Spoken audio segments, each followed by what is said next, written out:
Hello guys, welcome back to another video, and today we are going to be continuing our breakdown of the first ever OCC Ultimate, and today we're going to be doing things slightly different.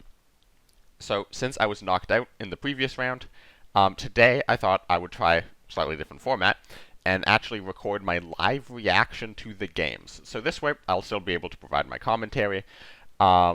However, it's going to be without knowing the result. I'll be providing my commentary live, and this provides a slightly different, it's a slightly different experience than if I knew the result already and had all the time in the world to think about the plays after the fact. This way, it shows sort of a more fair experience, because it's one thing to be able to pause for like 2 minutes and say, okay, well, this is what you should do, but it's another to have the same amount of time the players have to react to what's happening, what's in the hand, etc. So, with that, let's get into the video.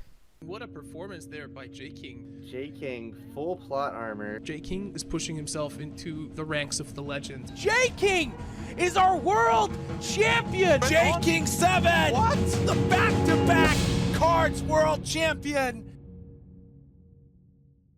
Alright, so this isn't live yet. The games haven't started yet, but I just wanted to take a look at the deck list. So in the first semifinal, we have Jinlun versus Berto Burrito. Jinlun has a US mid-range, 2 dive bombings, 1 patrol. He has Jagro with it's 2 ordered Jagro. Then he has Soviet France, which is relatively heavy, and then British German discard, which is ludicrously heavy. Then if we move forward a bit and take a look at Berto's deck lists, we have Soviet Japan self-damage, we have US mid-range, US German mid-range, Britain Japan air, and Jagro. All right, so we are into game 1.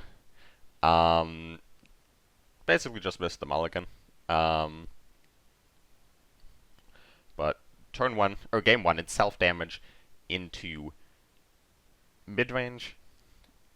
We have Berto starting, nothing to play on turn 1.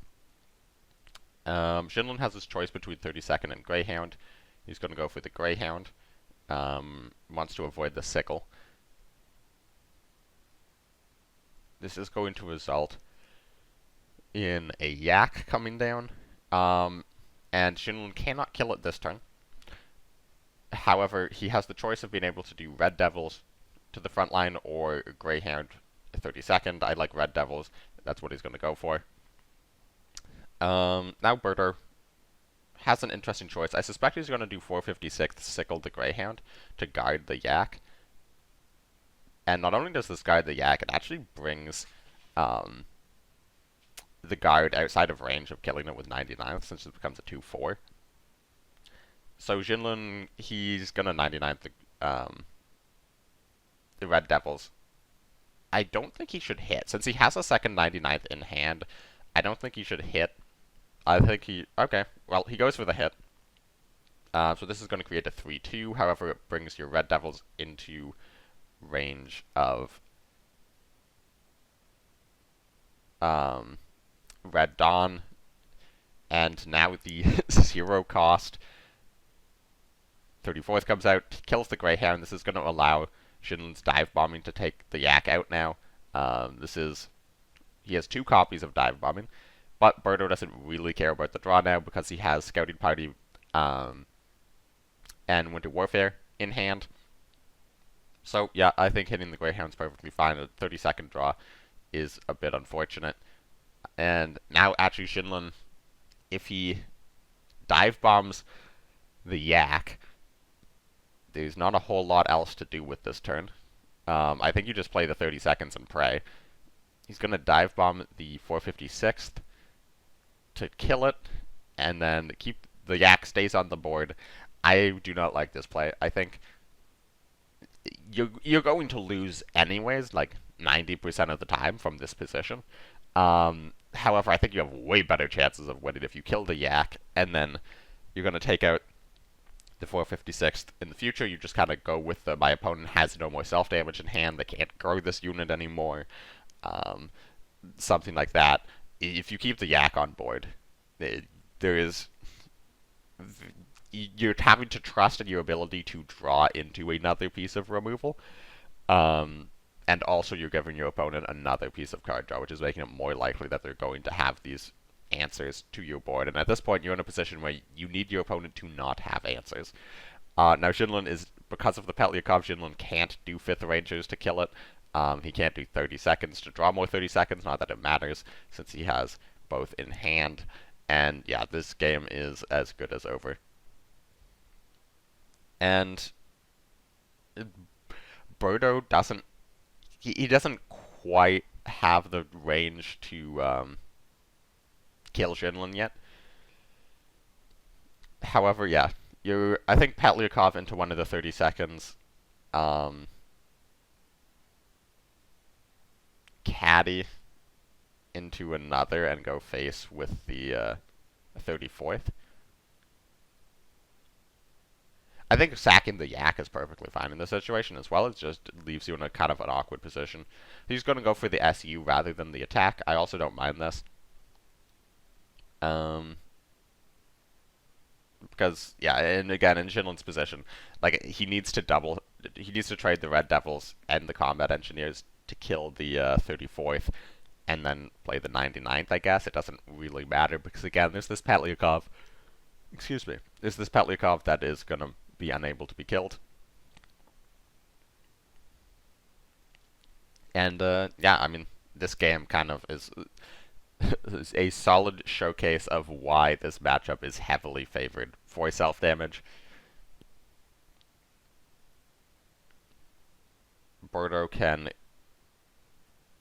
kill the 99th, hit face with the SU. He has 3 credits left. He could Scouting Party. I don't hate this.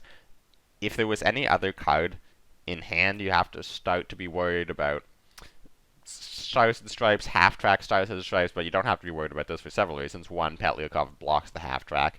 2, SU is a tank, so therefore can't be retreated by half-track. And 3, Jinlun's still a turn off of being able to do that. So instead, it's going to be the top-decked Strap Bombing that comes out, which is going to kill the Recons, but that only draws Berto. He's not playing those Recons for their damage output. And here, Ura is 13. Ura Winter Warfare is 1 off lethal. Berto's just going to get the damage in now. Drop Jinlun to 2, get an Engineers out. And now he's going to have KV as the follow-up. Jinlun needs to do too many things because he needs to heal, but he also needs to be able to remove both units, and that is just impossible in of itself. And then he would also need to remove the Petliakov. And that is going to be Berto taking game 1. And actually, I missed what decks they banned. Okay, so they both banned the British decks. I think that's perfectly fine. I also wouldn't have... Yeah, no, I think I wouldn't have hated Berto banning Jinlun's Soviet deck. I also wouldn't have hated Jinlun banning Berto's Soviet deck.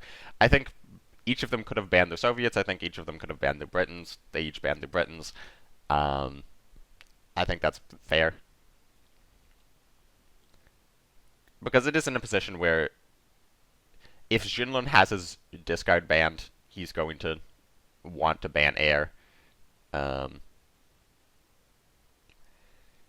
it's going to be a Jagro Mirror. Berto starting first with the Befehlswagen.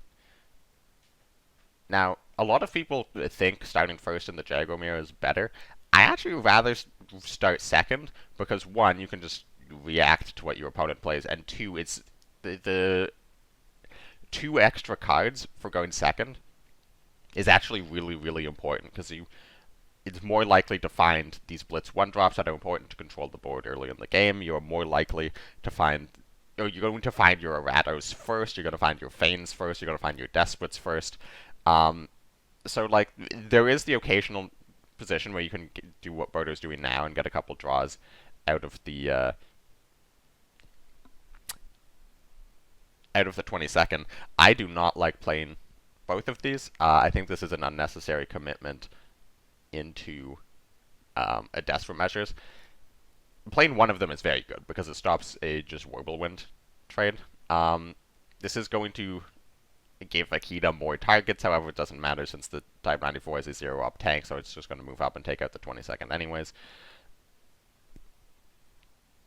I mean, top deck second 22nd is going to reward Berto for this play.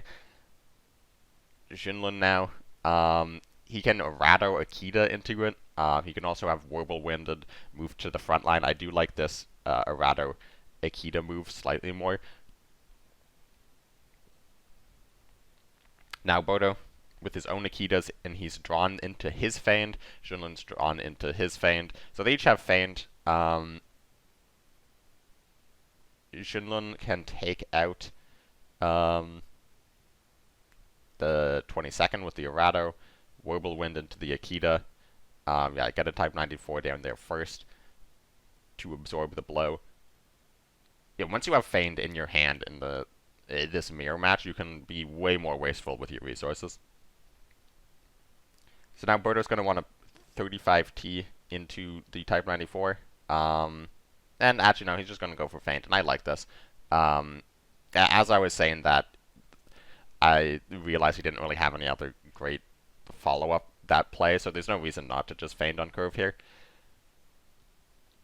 And likewise, I think Jinlun can also just play Feint and trade out the Akita. Like, your hand isn't doing yourself any favors. At this point, you might as well just take a position where you're both Feigned, you have one less health, and your opponent has the advantage, and then just hope your Feint draws out marginally better than your opponent's. Because yes, that does put you in just a worse position. However, it's a way better position than whatever the hell this is. Like, giving your opponent any amount of time post-Feigned is, before you also Feigned, is just going to put you into a losing position. So Berto Bike trades out the Akita. I like this because it keeps the Aichi alive. And that was a decent, like, you would have much rather see more Blitz stuff than the Sendai. And here Jinlun has to Feigned, Cavalry Feigned.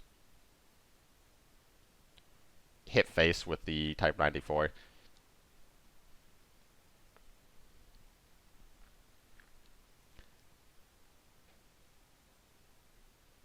I think also Surprise Attack Feigned is fine.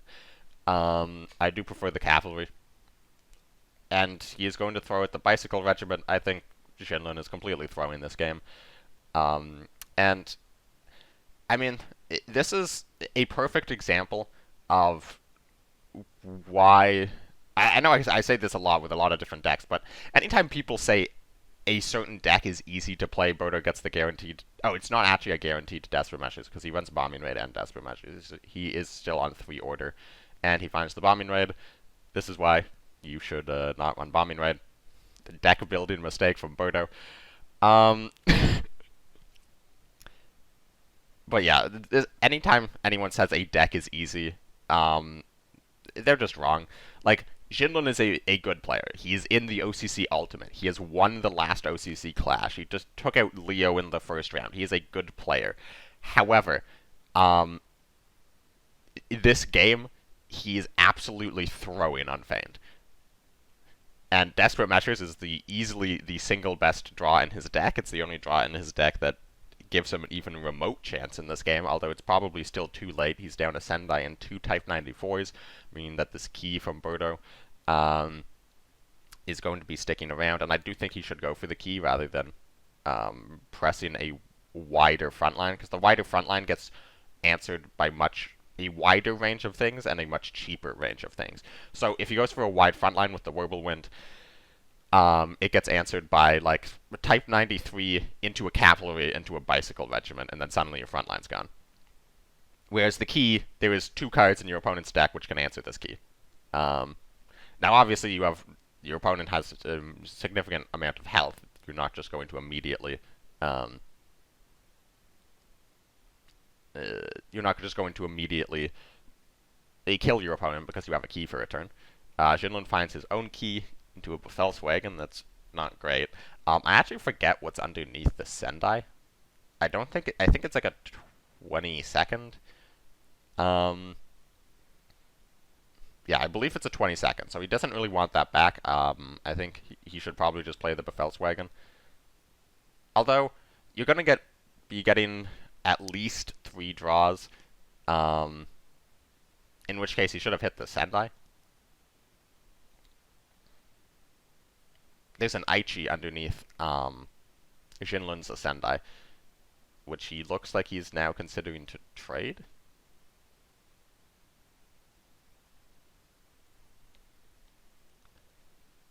I mean, I guess the idea behind trading the Sendai now is your opponent needs to remove key. I'm not a huge fan of it. He does end up just going for the Befehlswagen. I think this was reasonable. I think I slightly prefer just hitting the Sendai. Not with your own Sendai, hitting the Sendai with the Yokosuka. Get your 20-second back for your full support line.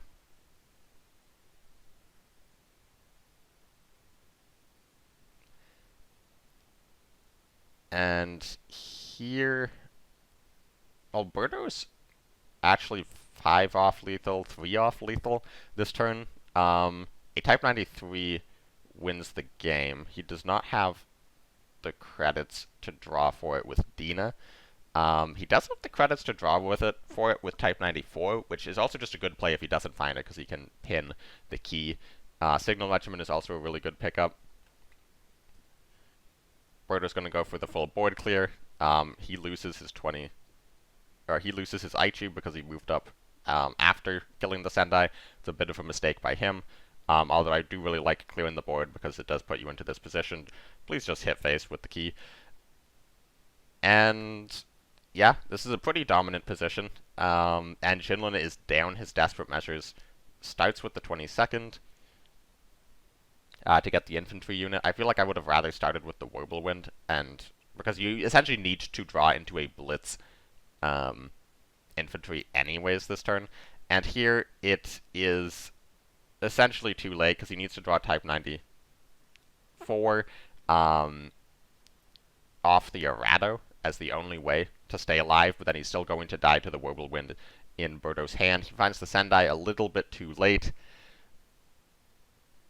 And although he can trade out the whole front line, and there's the Type 94 after the Sendai, Berto is going to take a 2-0 lead in the series, which now means Berto is 5-0 in the ultimate, which is very impressive. And yeah, I mean, Berto has been just kind of putting on a masterclass so far. I mean, not flawless play. And you certainly can't complain about the RNG he has had in any of his games. But, I mean, that is how you do well in these tournaments, is just show up, play better than your opponent, and don't get really unlucky, and you're gonna win. I mean, he has a lot of room to have gotten unlucky, and he has a lot of room to have made mistakes, because these are 3-0 victories. Like, he could have dropped 1 or 2 games. Sorry, I shouldn't be saying 3-0 victories. This series is not over yet. However, the odds he loses 3 times in a row on frontline is very, very low. Although Jagro into frontline, I think it slightly favors Jagro. Berto keeps the Whirlwind in the opening hand going second. I'm not a fan of that. And here, Jinlun just has an absolutely insane hand. He has the turn 1 bike, pull beef, with Arado to draw guaranteed desperate and feigned in hand as the only other 2 cards. This is exactly the start you want to see. Berto goes for the dive bombing and bicycle regiment. I'm not a huge fan of that. I think actually 32nd. I would have preferred just playing 32nd. Because obviously you chance a Type 93 coming out and then suddenly you take a ton of damage. However, you then immediately respond by removing the entire front line. Or in this situation, they play the 22nd, in which case you could have traded out the bike or with the beef and dive bombing the 22nd. Essentially, you're just guaranteeing your ability to remove 2 units on turn 2. If you want, depending on what the board is, at the expense of 2 health. And, I mean, that's 2 health that you took on this turn. Although not necessarily, because the beef didn't attack on this turn or the last turn.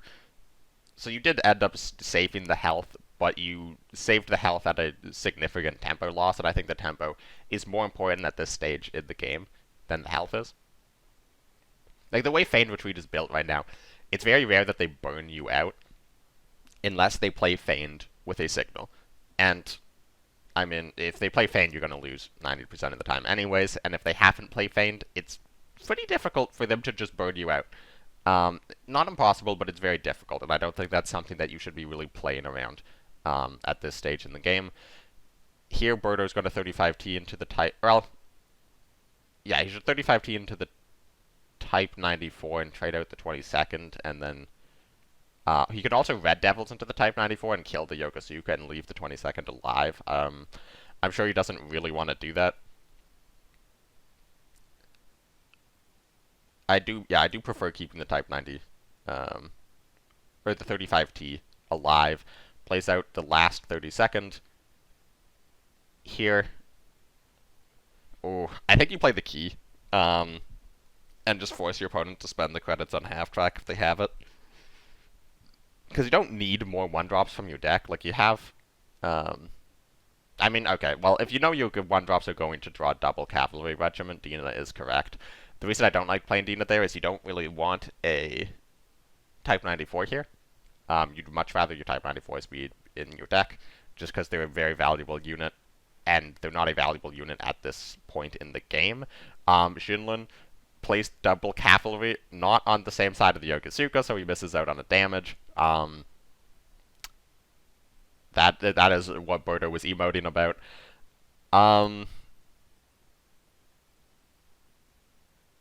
And, yeah, I mean, that is not the first time we've seen Jinlun make a relatively simple mistake on this Feigned Retreat deck. I wonder how much experience he has on the list. Because it's not a super popular deck on ladder for climbing really, really high. Like, you see a lot of people get top 38 with Jagro, but it's not a super popular deck for hitting top 6 or even just on the climb up to top 6. There, he chooses to do the 35T rather than Feigned. I don't hate that. Because there is a little bit of a worry that if you Feigned in that position, Berto could do We Can Do It, push up the Red Devils, and then suddenly you're in a much more awkward position, and if that Devils can then get buffed by a 99th, suddenly you're sort of in a Sendai or you lose position. And I do like this much more, setting up the Feigned on turn 7, making it pretty unlikely that your opponent's going to be able to clear this particularly well. And yeah, Berto needs to trade, go for the Hellcat into Dina, keep as many units alive as possible.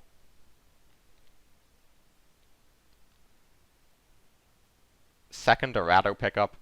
I mean, this is a very easy turn to just trade out the board and play Feigned.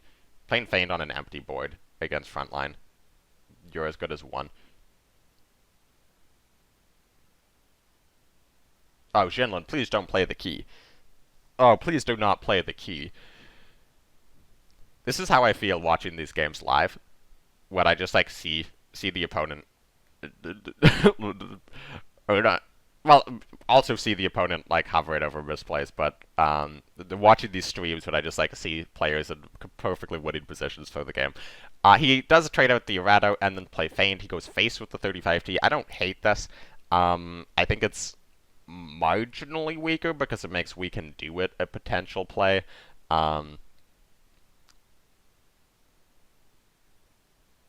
Okay, Berto gets the Whirlwind to the front line. And I do think I like this Whirlwind to the front line because you really, at this point, your best hope is your opponent draws Shiden first, which is exactly what we see happen, into a Signal, which does nothing, into a Whirlwind, which he now no longer has the credits to operate with.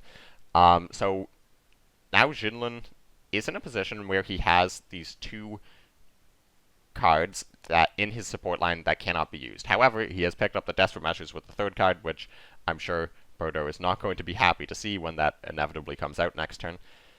And if he had a We Can Do It in this position, suddenly this game is looking a lot better. However, he does not have a We Can Do It. And he is going to go for value trades. and not play around Desperate Measures. You've seen both Erratos discarded, so Desperate Measures is a one copy in the deck that your opponent has no special draw ability into, and that's not a card you can play around in a losing position, so he's probably going to go for the value trade, the 3/3 into the Whirlwind, and probably push up Combat Engineers and hope your opponent bricks again, like Sendai into Sendai or something. But that is not going to be Sendai into Sendai, it is going to be Cavalry into Akita, and of course there is the Desperate Measures in hand, which is going to be able to clear basically this whole board. I would like to see the Befelswagen come out in the support line for the extra card draw. I do think that is... Oh wait, I just forgot Berto was on 2 health. Never mind. Wait, don't want to turn on the volume.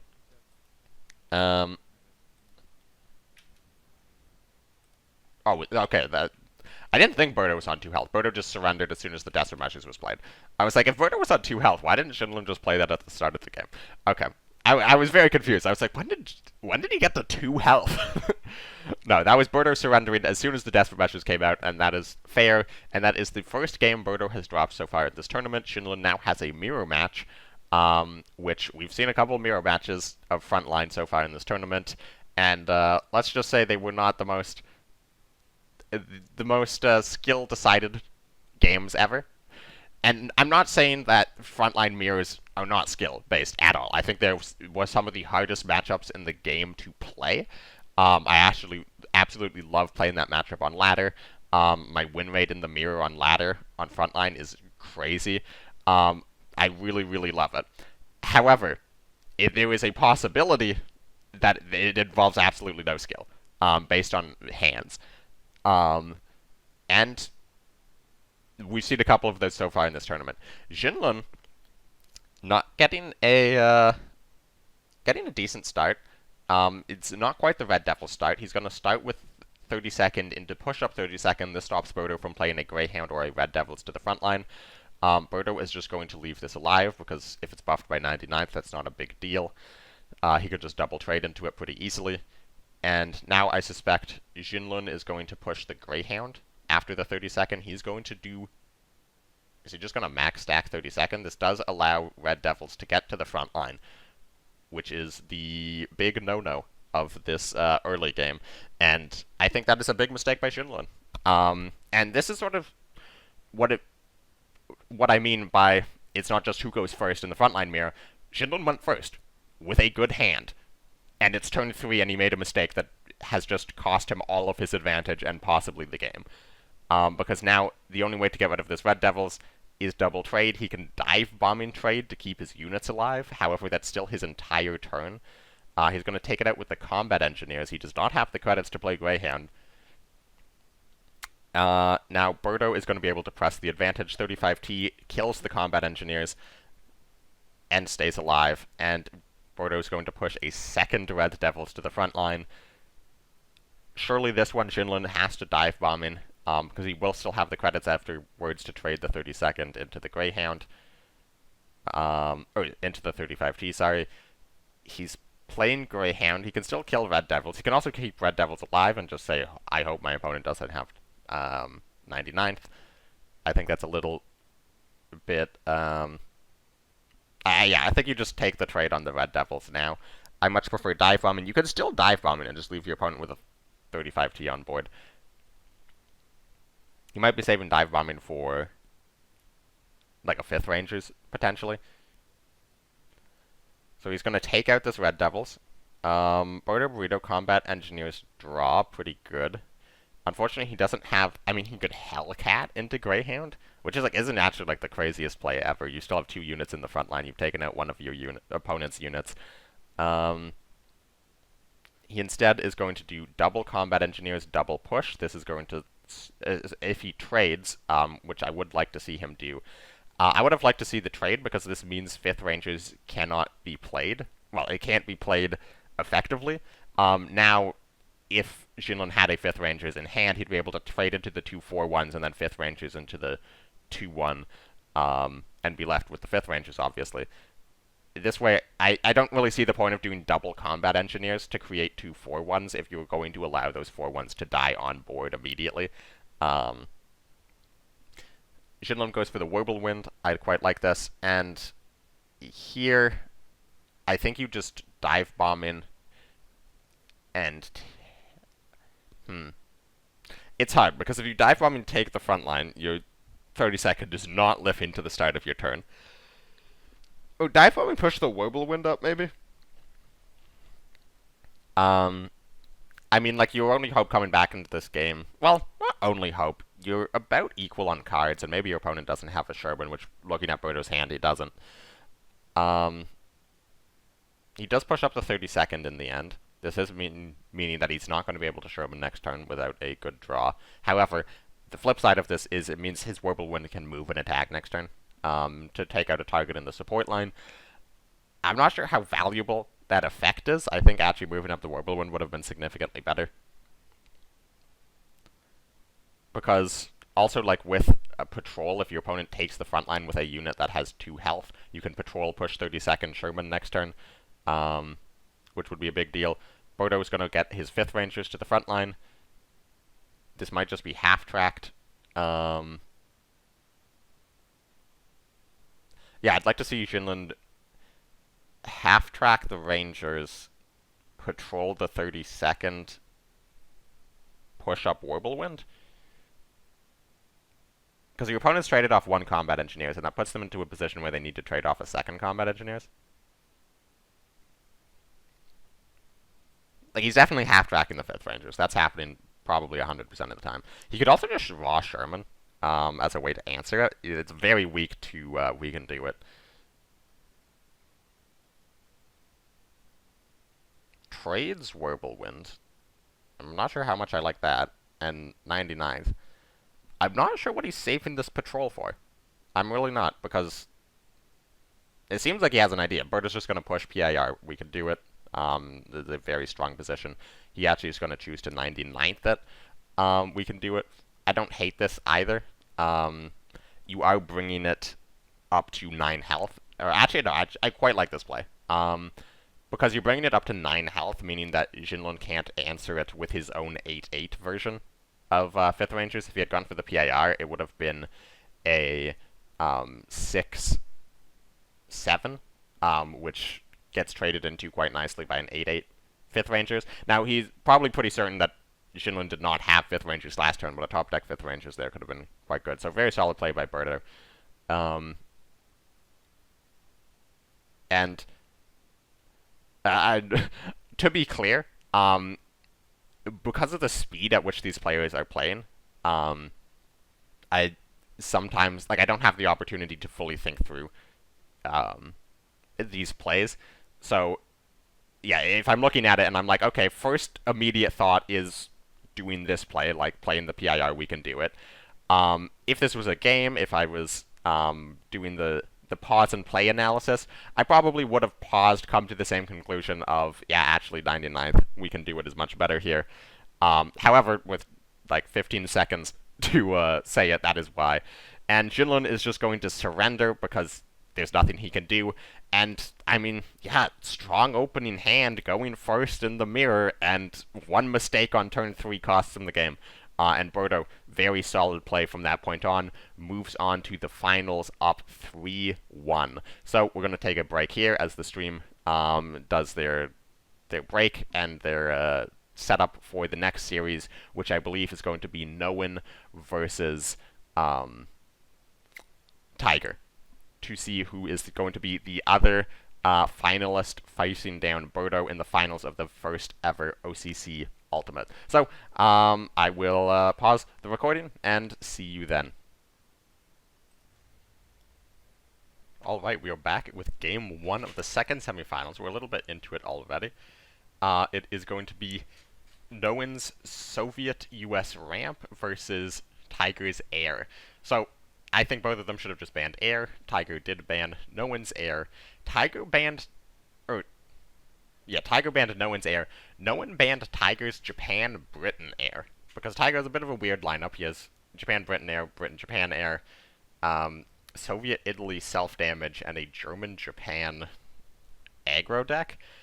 And no one, for some reason, with 3 off-meta decks and the number 1 meta deck, decided to ban one of the off-meta decks instead of the number 1 meta deck, and I could not tell you why. I mean, the Britain deck has slightly more pin in it, and maybe no one's thinking that his other 3 decks are somewhat ground unit based, so he doesn't want to go against the pin. It's still just significantly worse than Britain. Japan.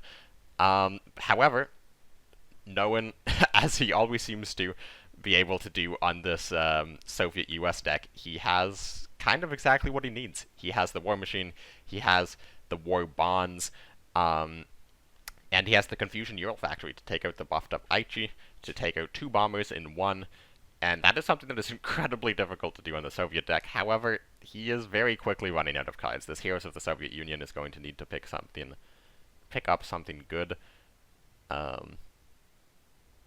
wouldn't mind seeing the RAF come out on this Mikawa regiment, just because it's like so difficult to replay. Like, RAF on this Mikawa regiment might as well be killing it, since the Mikawa regiment reads deployment, all cards in your hand cost 1 more.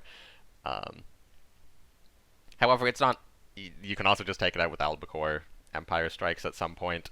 War Machine, not really what no one wants to see. You can push up the 8/8 5th Rangers, because you've seen the surprise attack come out. I will double check if Tiger is running Heresies. Tiger is not running Heresy. So, yeah, pushing up the 8/8 5th Rangers. I quite like this. Unfortunately for no one, Tiger has 2 choices, Sexton or RAF. I prefer Sexton. Get it on the board. If your opponent can kill it, you can always just RAF it later. And here, yeah, attack the... Oh, he attacks face. That is a very bold play, which I don't like too much. I would have liked to see attack into the 5th Rangers, just because if your opponent can take out Sexton, you're slowly moving towards it. No one, of course, gets the 39th off of the heroes. He's going to be able to take the Swordfish, get some damage in on the Sexton, push up the Mikawa regiment.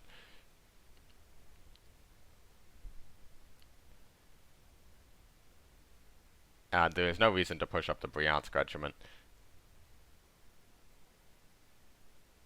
The only ground unit in Tiger's deck is that Sexton, and Bryansk is not even low enough on health to be able to trade. Well, I guess it's not ground unit. Fighters would work as well, but it's a 0/4, so it's not going to actually be able to trade into anything. I guess he's thinking if there's a Cass buff, and then Cass kills Mikawa regiment, he can then trade the Bryansk into it. I think the worry of taking damage from fighters because you have no guides in hand is probably slightly higher in my mind, but no one is gonna...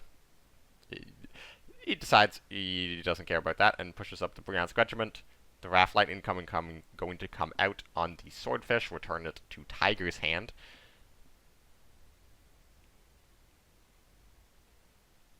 And Albacore going to come out on the Mikawa regiment to pin the whole front line and set up for an Empire Strikes on the following turn. No one top decks Partisans, because of course he does. It's no one on this Soviet US deck. Like, it genuinely boggles the mind how well he draws on this deck every single game.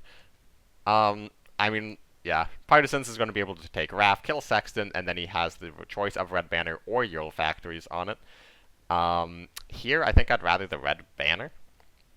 There's way better British 7 drops than British 6 drops. And unfortunately for him, he gets the medium gun, which is just a 3/3 Audi. Also, the reason I like saving the Ural Factories over the banner is... Well, I guess he's down to 1 B17 deck, but Ural Factory on B17 is really, really good. But he is down to 1 B17, so I suppose it's the same chance of drawing 272nd. However, Ural Factory on 272nd is also not bad. So, unlike Red Banner on B17, which you can't play. So, a bit of a mistake, I think, from no one. I guess we'd have to look at the average 6 cost versus 7 cost cards, and I don't know, maybe there's something else in his mind. And here, they're both down to 2 cards. They both have similar boards. However, no one's hand is 2 War Machines versus the Lend-Lease Convoy hand of Tiger. He can trade in the Bryansk into the Swordfish and then Red Banner the Bryansk. So we get 4 drops. There's a few good ones. There's a few bad ones. There's a lot of medium ones. I suspect that's what we will see him do. I think he would have to be pretty crazy to save the red banner in this situation and just trade into the Type 94. Although maybe he actually doesn't... Oh, no, he can't, because it's not units that have attacked Bryansk. It's units that have dealt damage to Bryansk. So actually, excuse me. Bryansk attacking into Swordfish, since the bomber doesn't actually deal damage. So the fact that you attack into it and then red banner the Bryansk doesn't matter. So he's actually going to keep Bryansk alive. I think if you should trade it into the Type 94 if otherwise. Because, yeah, now you just allow it to die to an AoE in the Type 9. Like, your opponent... The best case scenario with that Bryansk at that point is your opponent trades with it into it with the Type 94. And by not doing that trade for him, which it costs Tiger 0 credits to do, you are just allowing him to punish it, and that is exactly what happened. We saw it with the shelling. And this is something that was really weird. No one also didn't ban air against my deck. And the Soviet deck is, against me in the first round. And the Soviet deck is usually very, very weak to air, especially the version he brought to the previous clash is essentially dead lost against air. And I've played against him on it several times on ladder, dead lost against air. I don't know why he's saving the hammer. I guess he's saving it for like a ultra bait. However, like, Type 94 is the last ground unit in Tiger's deck. He's played Sexton, he does not run Parases. But yeah, no one has put in some anti-air tech into here. He's put in more yaks, so just more fighters in general. However,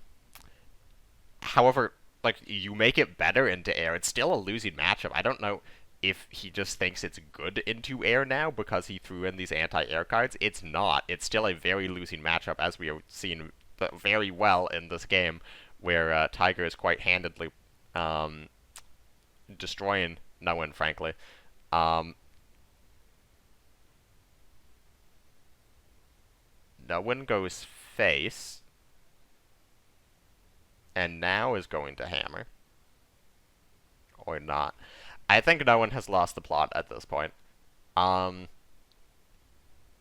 mean, at this point, like, realistically, you can't win, so you're like, I'm just gonna go face, because maybe my opponent doesn't kill me, and also doesn't kill the 5th Rangers, and also doesn't pin the 5th Rangers, and then I top deck Winter Offensive.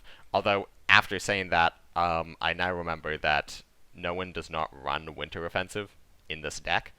So, I don't really know what his game plan is. Maybe top deck 2nd Partisans. Oh, I don't know why the screen keeps going black. But either way, it's not going to matter because Tiger's going to be able to close this game out with a naval supply run. And that is game 1 going in the way of Tiger, and that is why you ban Britain. I mean, maybe Japan-Britain Air also would have won its first game. I think it's more likely that it loses than Britain is. But either way, you're essentially, by no one doing this ban, you're giving Tiger a free win, which he has now collected on. So now Tiger has to prove that his 2 pretty off-meta decks, his Soviet-Italy self-damage and his German-Japan aggro deck, are able to contend with no one having USA Frontline, Jagro, and this Soviet deck. And I think no one is just going to bring the Soviet deck again. This is what he has done yesterday. It's what he did in the last clash. He just brings the Soviet deck first, and he keeps bringing it until he wins. And if I were him, I would like to just collect the free wins on the other deck.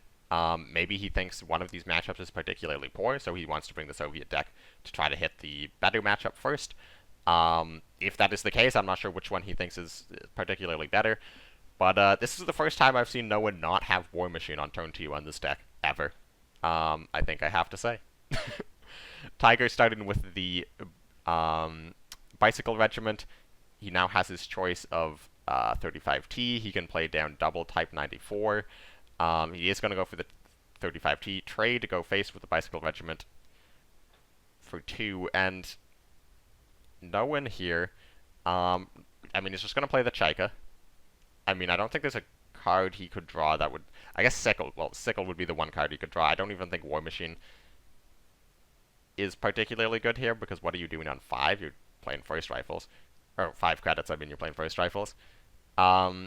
Whereas if you play... Well, I suppose if you play Chaika now, the question becomes, what are you doing on turn 4? You're playing First Rifles. And you're not attacking with Chaika, so it doesn't really matter that Chaika's on the board. However, this War Machine is going to give Tiger the opportunity to get out a second Bicycle regiment, and probably the 2 Type 94s threatened, as if you have some sort of Blitzkrieg option, and potentially top deck an actual Blitzkrieg option. I also wouldn't have hated seeing him play Nakshub instead of the second Type 94, just to keep that information about the double surprise attack back in hand. And then you're going to be able to do Type 94 double surprise attack, get the extra credits off of Nakshub.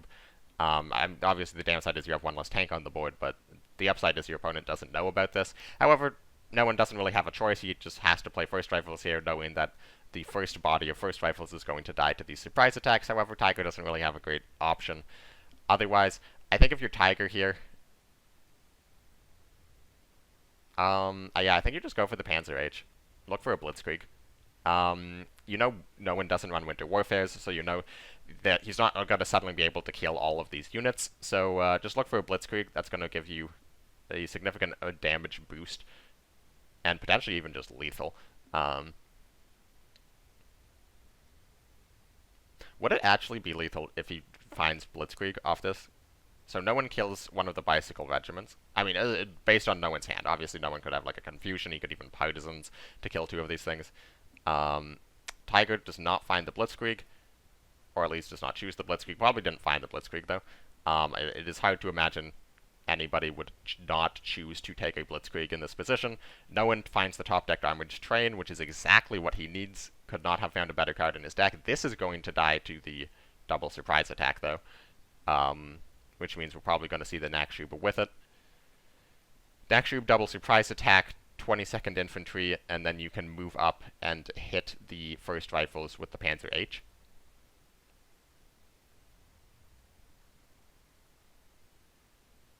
He's instead going to go for the autocannon and the 22nd Infantry. He's just going to hold back these surprise attacks, get the draw going.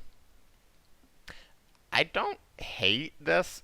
This does feel like it is a little unnecessarily risky into Tigers, or into no one having like a hammer, something like that. Now, hammer is a one of in the deck, so you are just saying like my opponent doesn't have a lot of options to deal with this autocannon, or a lot of options to deal with this 22nd. I mean, he does run 3 or 4 sickles, but they're not in his hand right now, so or he would have played them already on the Bicycle regiments. However, you are also just giving your opponent another light infantry off this armored train by keeping it alive a turn. He's going to kill it now. However, things are... I mean, looking at no one's hand, things are kind of looking up for Tiger. Looking at Tiger's hand, you're probably starting to get a little worried at, like, oh, if my opponent just slams a 272nd, or my opponent... I mean, again, this is... Not having Winter Warfare in the deck is a huge, huge drawback for no one. And I'm honestly not sure why he doesn't. Because, like, if he has a Winter... Not Winter Warfare, Winter Offensive here, he wipes the entire board, and he is left behind with 2 units, one of which is a guard, so he's not even, like, worried about dying to a cheeky Blitzkrieg. Or, okay, he top decks 272nd guard on curve. I suspect he's going to play that, and then use Chaika to take out this 22nd Infantry.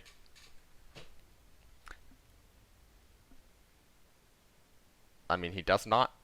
He actually could be playing the Yak and taking out more cards in the front line. Might even be red bannering the First Rifles. Look for a 6 cost. If he's doing that, he needs to play it first. I don't hate that, because also the Yak threatens to take out the autocannon. Nope, he's just taking out the Warblewind and slamming 272nd. I have to disagree with this play from no one. And Tiger, once again, just goes face with this autocannon. He's saying, well, you have a ton of guards, and I don't have blitzkriegs. I don't have ways of dealing damage through this guard yet, but I have this autocannon, which deals 3 damage every turn, and a bit of more damage every time I play a unit, and you clearly don't have a way to kill it. So he's going to play the Panzer F to buff 1 tank, and push it up. That felt like a very odd play to me. I mean, you're actually allowing yourself to get blown out by partisans here. Yeah, I think Tiger I think that was a massive misplay from Tiger. Unfortunately for no one, he does not have the necessary cards to punish it, which means we are likely just going to see no one win, or Tiger win with the autocannon next turn, unless no one can. I mean, is there 4-cost Blitz unit in Soviets? There's the Cossacks, but that's not a Ural factory. Is there a 6-cost Blitz unit? Yes, but he can't. There's not a 6-cost Blitz tank. Yeah, he needs a way to kill this autocannon, and there just simply is not one in his hand at the moment. So, yeah, I mean, this was a series of blunders from both sides. No one is going to push the Chaika up and red banner it, hopefully to find a Blitz unit. I do not believe there is such a Blitz unit. I could be wrong. There is some obscure units in this game that rarely see play. However, no one is just going to go with the my opponent can't play 2 units path, which, I mean, fair enough. And unfortunately for you, your opponent can, even with the double Befehlswagons, your opponent still has enough credits to do Panzer H, push up, Wirbelwind.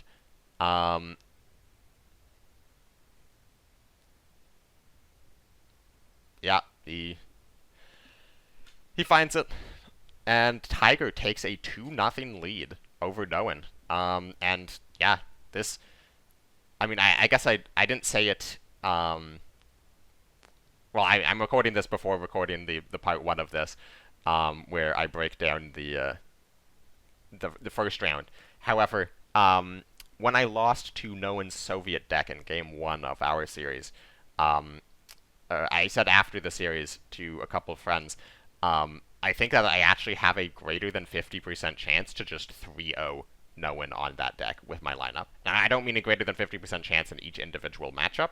I mean, I think if Noen was up 2-0 in the series with just the Soviet deck left, I think I win the series more than half the time exclusively by beating that deck 3 times in a row. And, I mean, it's happened for him before where he has lost on this deck 3 times in a row.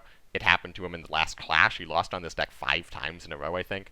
I think in a previous clash, he also lost on this deck 5 times in a row. And today, so far, he's lost twice in a row, and is now going to go into self-damage, which is going to be a much, much better matchup for Noen. I wouldn't actually hate him keeping a Partisans or a Naval Brigade. You are a ramp deck, but you're also, like, playing pretty slowly. I'm also, like, First Rifles, you don't necessarily want to play early units. However, First Rifles is just so good, I think it doesn't really matter. Like, I mean, how is your opponent going to remove it? Red Dawn, Sickle, Sickle, Red Dawn, Sickle? I mean, if they have that, that's kind of fine. Full Mulligans gets back some War Machines. Armored Train and Yak are both pretty good options. So is War Bonds. And with all that ramp tractor factories, it's not terrible. On the other side, Tiger, I mean, really he's just looking for a Yak in this matchup. This matchup is so much harder on the Italy ally because you don't have those recons, which are going to allow you to expend your own self-damage cards onto it. And here, honestly, I think you just start picking away at the HQ total with the caddy. Force your opponent to have something. It will, like, bait out a 5th Rangers potentially that you can Red Dawn. If they hammer it, they're not hammering a 34th. I think that's perfectly fine. I think holding this caddy back in this position is not understanding the matchup at all. Please don't push. Oh, he pushes right into the 5th Rangers. Okay. Tiger is... I don't understand why Tiger is doing the things Tiger is doing. And no one might not even kill it. He's just going to go for the War Bonds, because even if this 456 gets buffed, no one can just play an 8/8 5th Rangers next turn and attack. And it looks like Tiger is going to sickle his own guy, probably play a Mare Nostrum on it. I mean, you don't want to red dawn your own guy, and you can't counter-offensive your own guy, since the sickle does leave it at full health, since it goes down minus one health, and then it gets +1/+1, so it goes back to full health. He is going to red dawn his own unit to get out a 34th. He's not actually going to play a 34th. He's just going to red dawn his own unit. And that's going to let no one double sickle it, and then play a yak, most probably.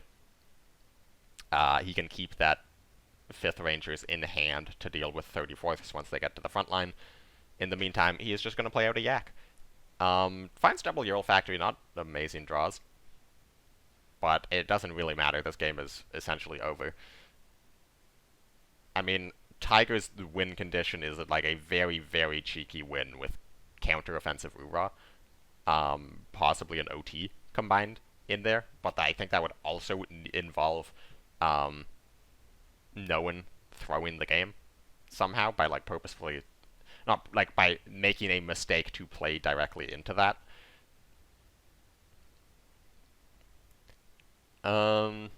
Here I think you just push 5th Rangers, attack face. I mean, like, you could also just as easily yak into the support line. He's going to do 1st Rifles, 5th Rangers in the support line. I also don't hate this. You don't really want to give your opponent the ability to attack with any of their units because of Mare Nostrum, because of counteroffensive, because of Ura. And I'm going to double check. I think Tiger is running a 2-2 of Ura and counteroffensive. He is running double Ura, 1 counteroffensive. So that is his only counteroffensive in the deck. 2 more 456s. One of these will probably be taken by a 39th Rifle Regiment, especially if they get buffed. And a Red Dawn comes out to buff them, which means no one can actually very cleanly kill 3 of these units. Trades with the 5th Rangers, trades with the Yak, 39th on the 456th, trade it into the other 34th Guards. So you leave your opponent with 1 unit on board, it's a 2-4, and they have no units in the front line. And draw last, because, of course, you draw last. And actually, he chooses to leave his opponent with the 39th, and this is kind of what I mean, where, looking at Tiger's hand, he doesn't have the Winter Warfare, so he would need Winter Warfare and Ura, but this is kind of an unnecessarily risky line, because right here, if Tiger had Winter Warfare counteroffensive, that's going to go to a 16-16, a 16 attack, Ura 19 attack. Yeah, no one just lost the game to Winter Warfare counteroffensive Ura, in a position where he did not lose the game to that if he had played better. So this is sort of what I mean, where like Tiger needs no one to make a mistake, and also Tiger needs to draw really well. And unfortunately for Tiger, he did not draw really well. He's going to draw last on the sickle, because, I mean, the reality is, he thinks he's lost. He's in his own head. He's not playing well. So, this game is as good as done. Now no one can just double trade and play a B-17. He can single trade, play a B-17. It doesn't really matter. He can play the Naval Brigade he drew. He is going to be taking this game. And honestly, I don't actually like taking the front line. Right now, if your opponent... You don't have lethal. So right now, if your opponent plays an OT, and then on the following turn does Winter Warfare counteroffensive Ura, you lose the game. Because you don't have a way to kill OT, and you don't have a way to kill your opponent. And no one, once again, finds a way to put himself into a position where he could theoretically throw the game, but that does require a very specific set of cards that Tiger does not have in hand, so Tiger surrenders the game, and now no one has to beat self-damage twice in a row with the 2 best matchups for self-damage, Frontline and Jagro. This is a massive uphill, this is a massive upward climb for no one. And, yeah, he's going to be starting Game 1 with the Jagro. Going first. I mean, it's very bold of you to assume that this 35T is going to survive. I don't hate keeping desperate measures. Yeah, the Italy ally actually makes this matchup in particular a lot worse. It makes the frontline matchup better. Like, for frontline. You would rather face Soviet Italy on frontline than Soviet Japan. On Jago, you would much, much rather face Soviet Japan, because these Mare Nostrums are going to stop your just burn win condition, which is something you rely on quite heavily. These double cavalries are going to be double sickled. However, there's no 456th out yet, so Tiger's not going to care too much. He could also even go super greedy and play this 456th, because you know if your opponent has the ideal punish of 35T and Type 93 to take out your 456th, then go face for 3 damage. You just clear the entire board with Winter Warfare and then play a T80. However, that is somewhat of an unnecessarily risky line, I suppose, so he's just going to play Sickle. Unfortunately, wastes the credit, but, I mean, that's perfectly fine for him. And he is going to Red Dawn the Dina to get out the 34th. And I'm not entirely convinced by that, because if your opponent just plays a Sendai, you no longer have an answer to the Sendai, so you can't get your 34th back. And that, right on cue, top deck Sendai from no one. I mean, he doesn't need to play it this turn.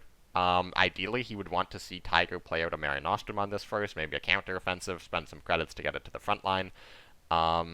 No one is just going to pressure face. I actually quite like this discipline from no one. Hold back the Sendai, wait till it's slightly better target. However, in this case, this is going to end up with the board cleared, and this 5th Ranger's damaged but not buffed, making it a worse Sendai target. So this is sort of the punish. We're going to see a 456 with the Warfare. And, yeah, this is looking rough for no one. Tiger does not have any health gain yet, but no one does not have Feigned Retreat. He does not have Sendai. He doesn't really have any burst potential. Shiden is actually quite a good draw here, because your opponent, you've seen quite a bit of removal from your opponent, and this means that they're not really able to push up. If they don't have another guard, they don't have the way to kill Shiden. They are going to not be able to push up this guard unit.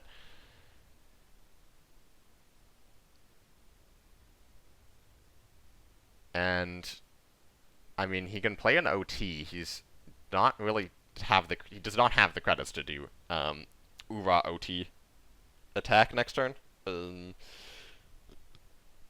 Which means no one is going to have his choice of Shiden and go face, Shiden trade into the 456th and the OT, or Shiden trade into the 456th and the 34th. I'd be surprised if he did into the 456th and OT.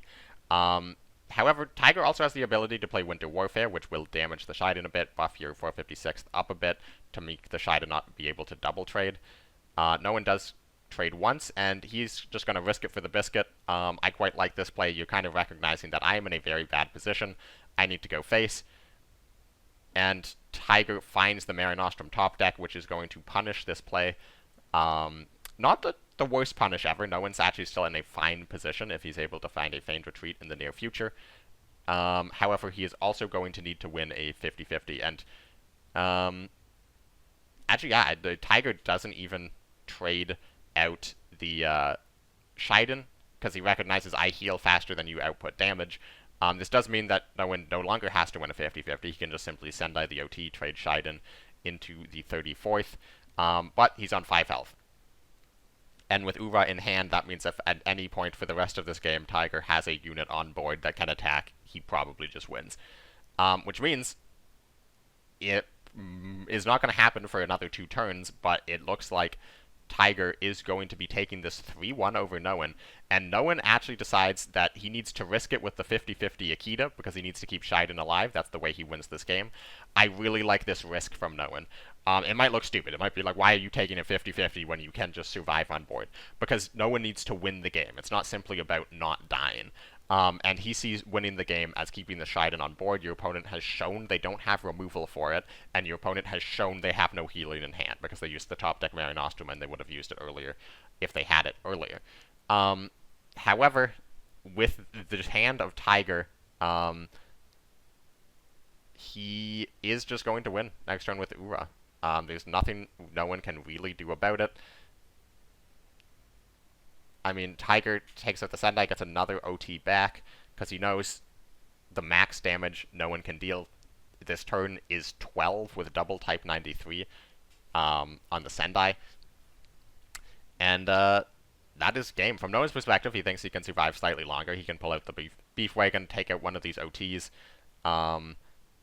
However, we know that the Ura sits in Tiger's hand, so this is going to be a 3-1 victory for Tiger, meaning the finals will be Berto Burrito versus Tiger, and the third place match will be Noan versus Jinlun.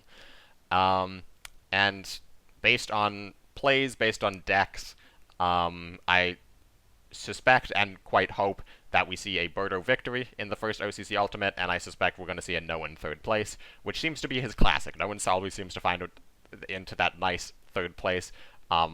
He has so many third place medals, and I'm not trying to take away from Noan. The fact that you were consistently getting into the top 3 is still quite impressive.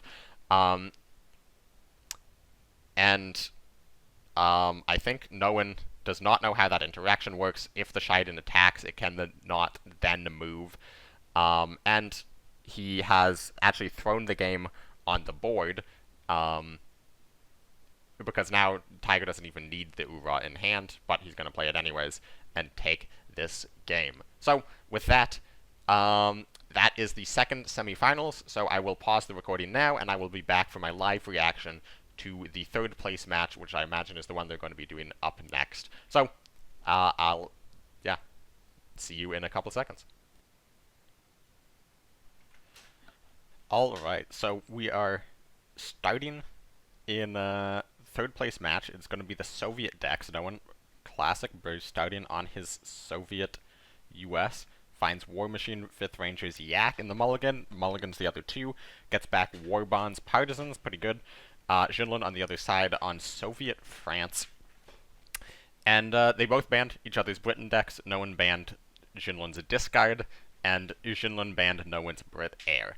I'm kind of surprised, or not surprised, I'm kind of curious if Noan would have banned Jinlun's Britain deck if it had been an air deck. It might be he's specifically worried about Discard, and because he didn't ban air against me, and he didn't ban air against Tiger, although against Tiger he banned a slightly different air deck. But against me, he banned Soviet France. So this is clearly, Soviet France is a deck he doesn't feel great about playing. And yeah, so far, because of the Petliakov on 3, Noan does not play the 5th Rangers. He instead plays the Chaika just to be a body to get in the way of this Petliakov. And then he has War Bonds on 4 to get a huge credit advantage. However, Jinlun has a huge board advantage with this Rima coming down. However, the confusion in Noan's hand means he can always take this Petliakov whenever he wants. He could take it now, this turn. Or, I mean, it's pretty good. The confusion on Petliakov hit the Rima, and then Ural Factor is it, and then you still have a credit left over to take the mobilization off of the Bryansk Regiment. That does not seem bad. However, of course, you can let it grow. It stays mobilized. You risk it getting a bit more value. You can hit into the Chaika if you just play the Yak. So he's going to go for the confusion. I do like this. And what does he get off the Ural Factory? A T60. That is probably the best option he could have gotten. Definitely the best option he could have gotten for value. You could argue First Rifle's maybe slightly better, but there's a whole lot of other really, really mediocre to bad Soviet 4-drops he could have gotten. So I'm sure he's not complaining about that. Just Armored Train coming down to get the Mobilize. And here, I mean, Noan also had the ability to take the Partisans. He couldn't Ural Factory it, though, because there's no... Oh, there is a 6-cost French unit now, the new one, that came out in the skirmish a few months ago. So yeah, he could have Partisans Uraled Rima last turn. I think taking out the Petliakov was the better idea, but this does leave him in this situation where the Rima is a bit of a threat. Jinlun has the Defend in Depth to answer. He can do Defend in Depth, trade in the Bryansk Regiment, to take out this 5th Rangers. He instead is going to just trade off the light infantry and develop research, and then go here. That was an absolutely atrocious ordering of those turns, but he picks up a naval brigade, which is going to be a really good option. And here, no one has to choose between taking out the Rima or taking out the armored train. I would almost want to see him take out the armored train, because you could then kill the Bryansk regiment with the T-60.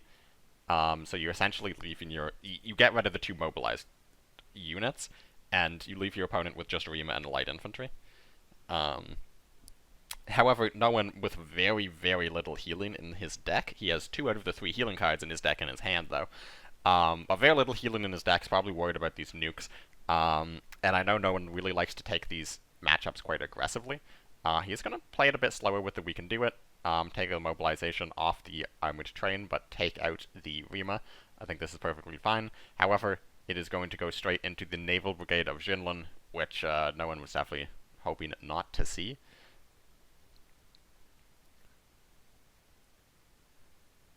And Jinlun has a pretty commanding board lead with nukes in hand. Now, we have seen no one win the Soviet-France matchup before. However, again, I do think that was very deck-specific, and I don't think Head played that matchup very well.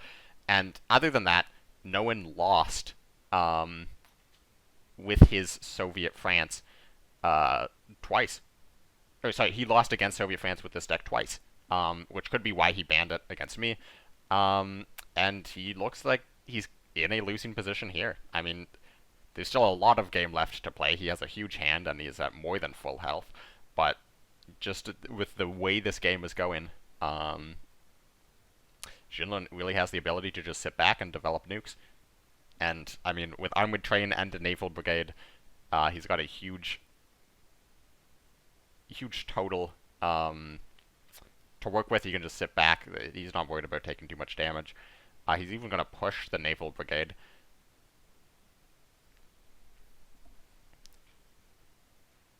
And that's likely playing around Stars and Stripes, which is a really good call because that's in no one's hand. And here, no one... Stars and Stripes doesn't do much. He can weaken do it. However, do you really want to expend both weaken do it's on a board that is staring down a pair of nukes in the coming turns? Probably not. Jinlun can't double nuke. If he develops research next turn, he cannot double nuke on the following turn, so any unit above 6 health is going to stick around. However, this Armored Train is still here, the Jinlun's at full health. No one is not setting up any sort of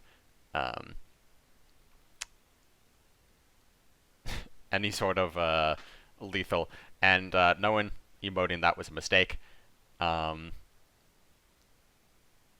Did he...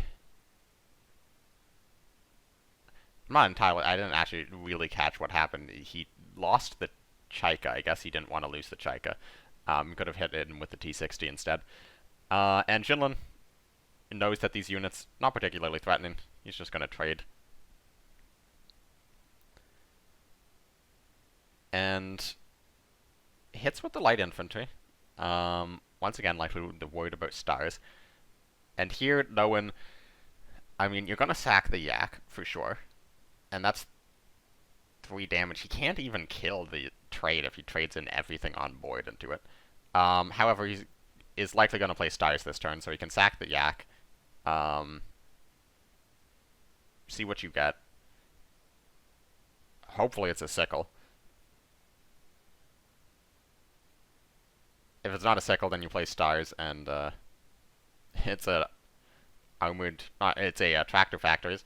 So he does have to hit in the T-80, it goes face with first rifles, and now Jinlun is going to be able to clean up this board with a nukes and trade into the first rifles. No one will be left with the second rifles, but that is not anything to be worried about.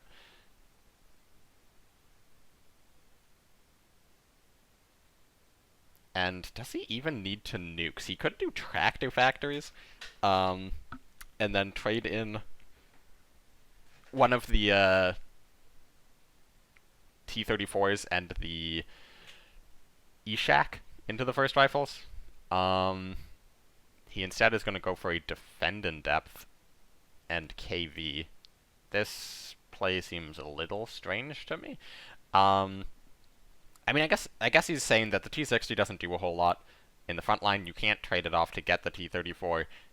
This first rifle, or the second rifle, isn't doing a whole lot.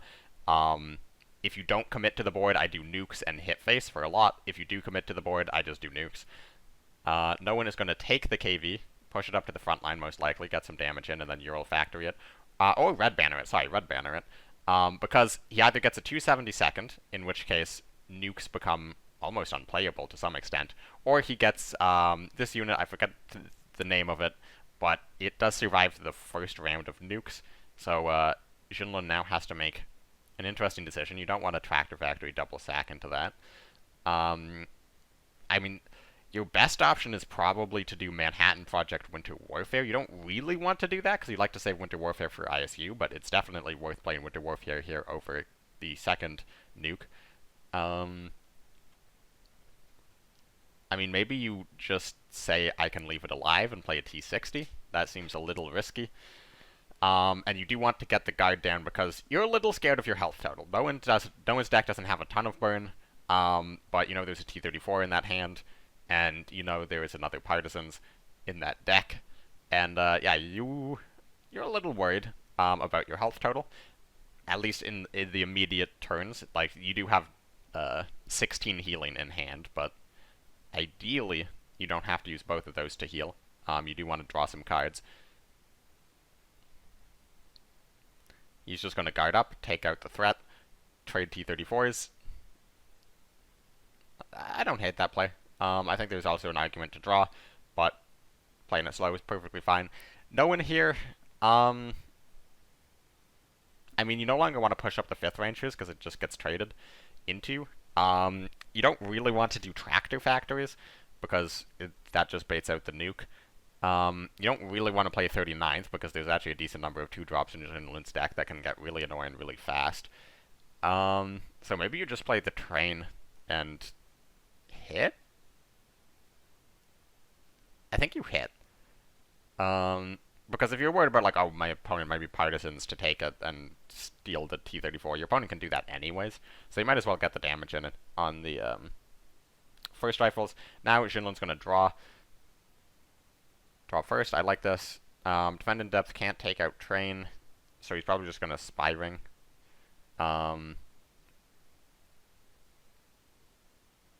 Goes for the trade first. I don't see why, because if he got a radar, he'd probably play it to draw, and could theoretically draw into something that he would want to use his credits on other than attacking.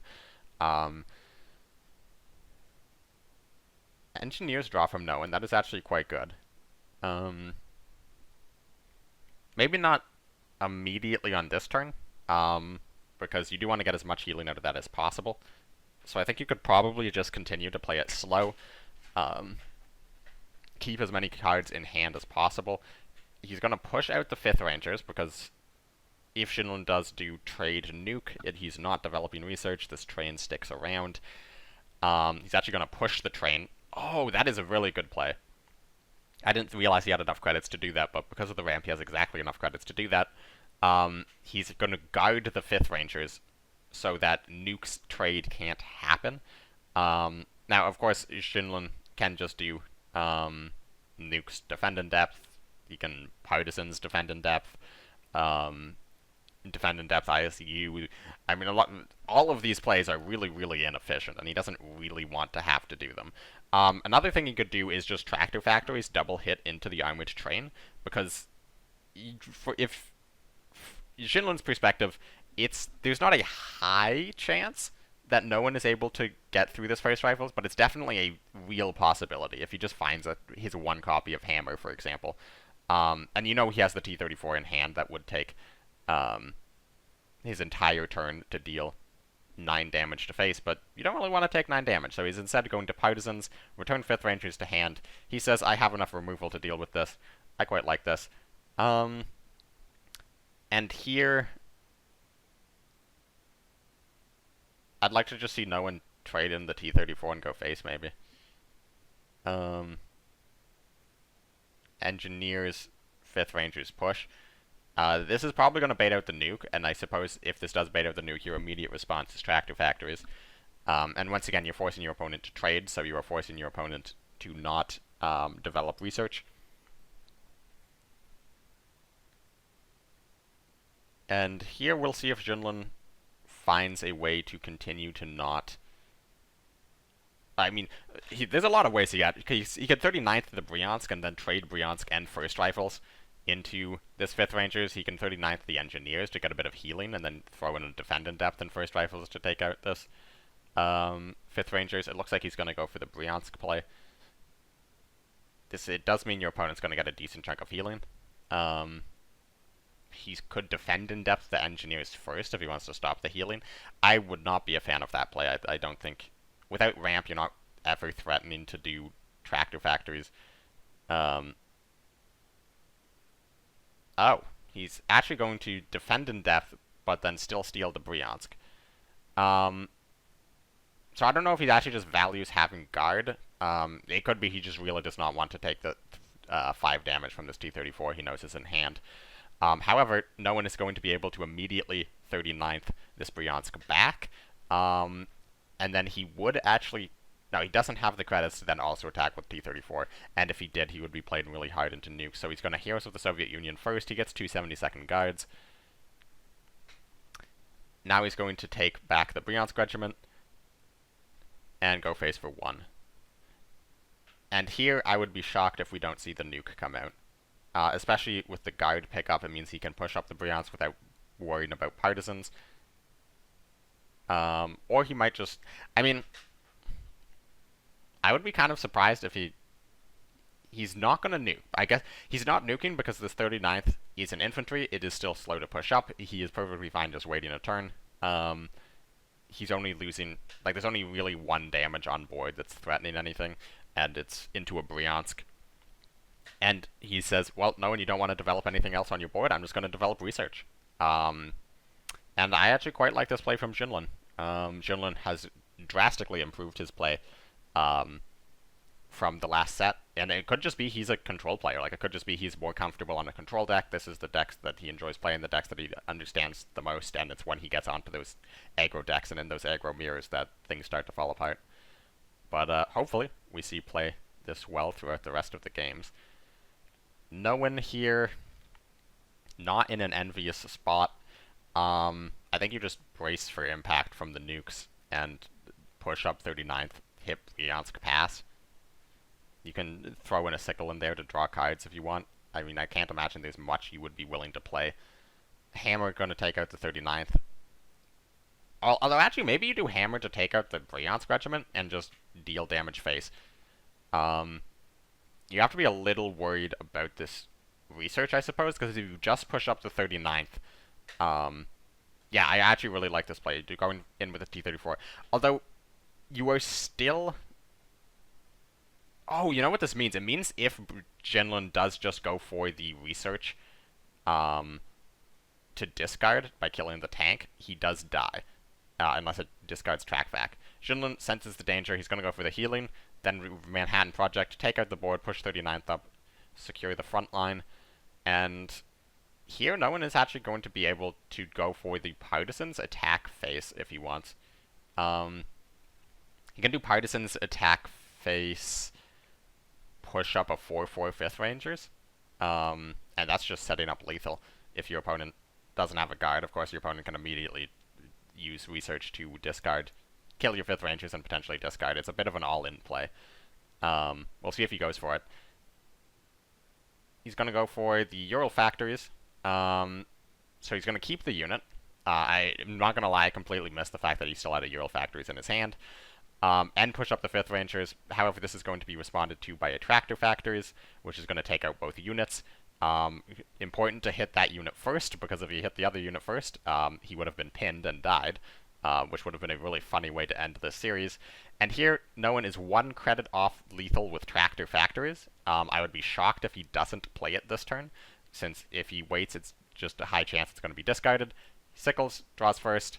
Now he's going to Tractor factories, get the damage in, and Jinlun is not able to discard, because if he goes for the discard, he is just dead. So he can do Scorched Earth Rima, I think is his best shot right now. You do not want to play Phony War. So yeah, I think you just do Scorched Earth Rima, and the fact that that unit, no one got the Artie that gets pinned, is so big. Of course, it's also possible that he got like the 4/6 Heavy Armor Guard, in which case Tractor Factories isn't able to clear the 5th Rangers, and then he just has lethal with Tractor Factory. So it's not like the Audi was the best option for no one to get. But it is very unfortunate from Jinlun's perspective right now that this tank is pinned. So Jinlun does go for the Rima, but he goes for the Phony War first, which gives no one a series of outs. It is a series of outs that he has not found. He can go for a B-17 50-50, which I would be kind of shocked if he didn't go for in this position. He can also play the KV, just drop the opponent down to 2.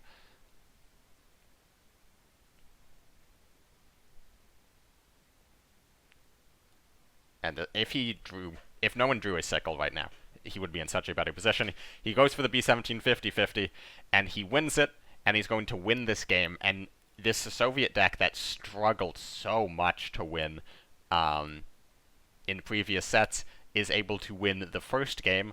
And I thought he played better in that game. I thought they both played better in that game than either of them played in any of their previous games. In any of the games in their previous set today.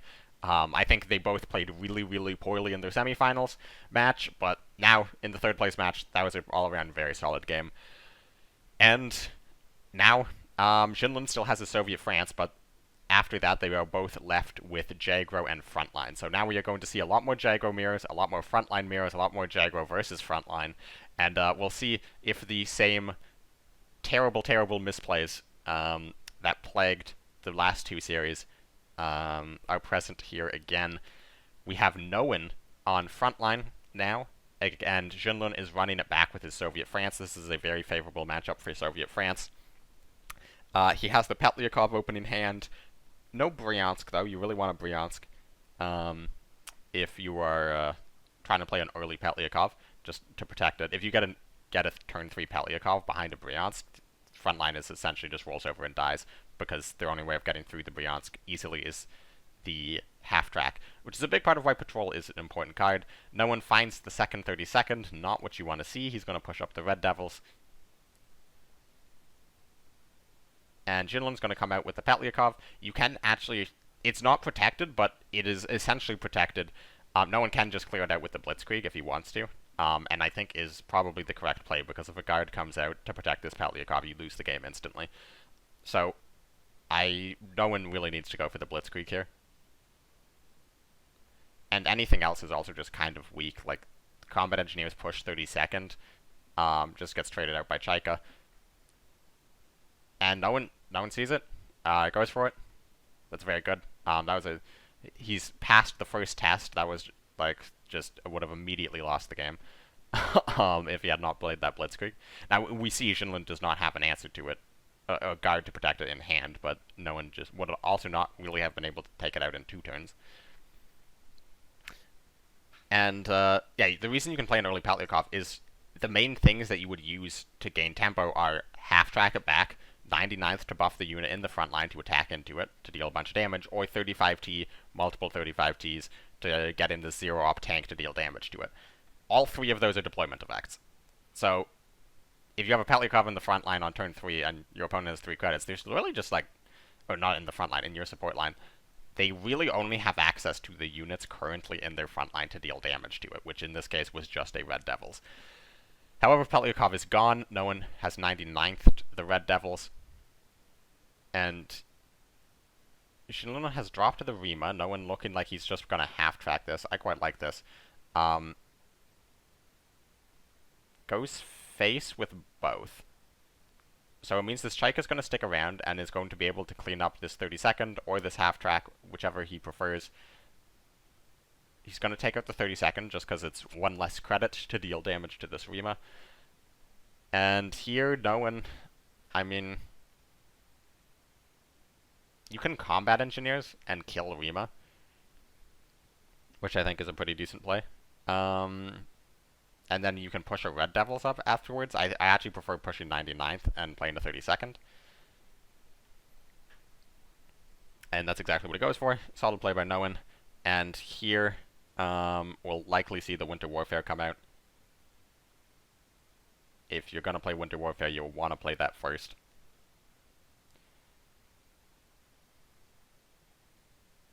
He's instead going to do second Rima and trade out the Chaika, so Ishak comes back and gets mobilized.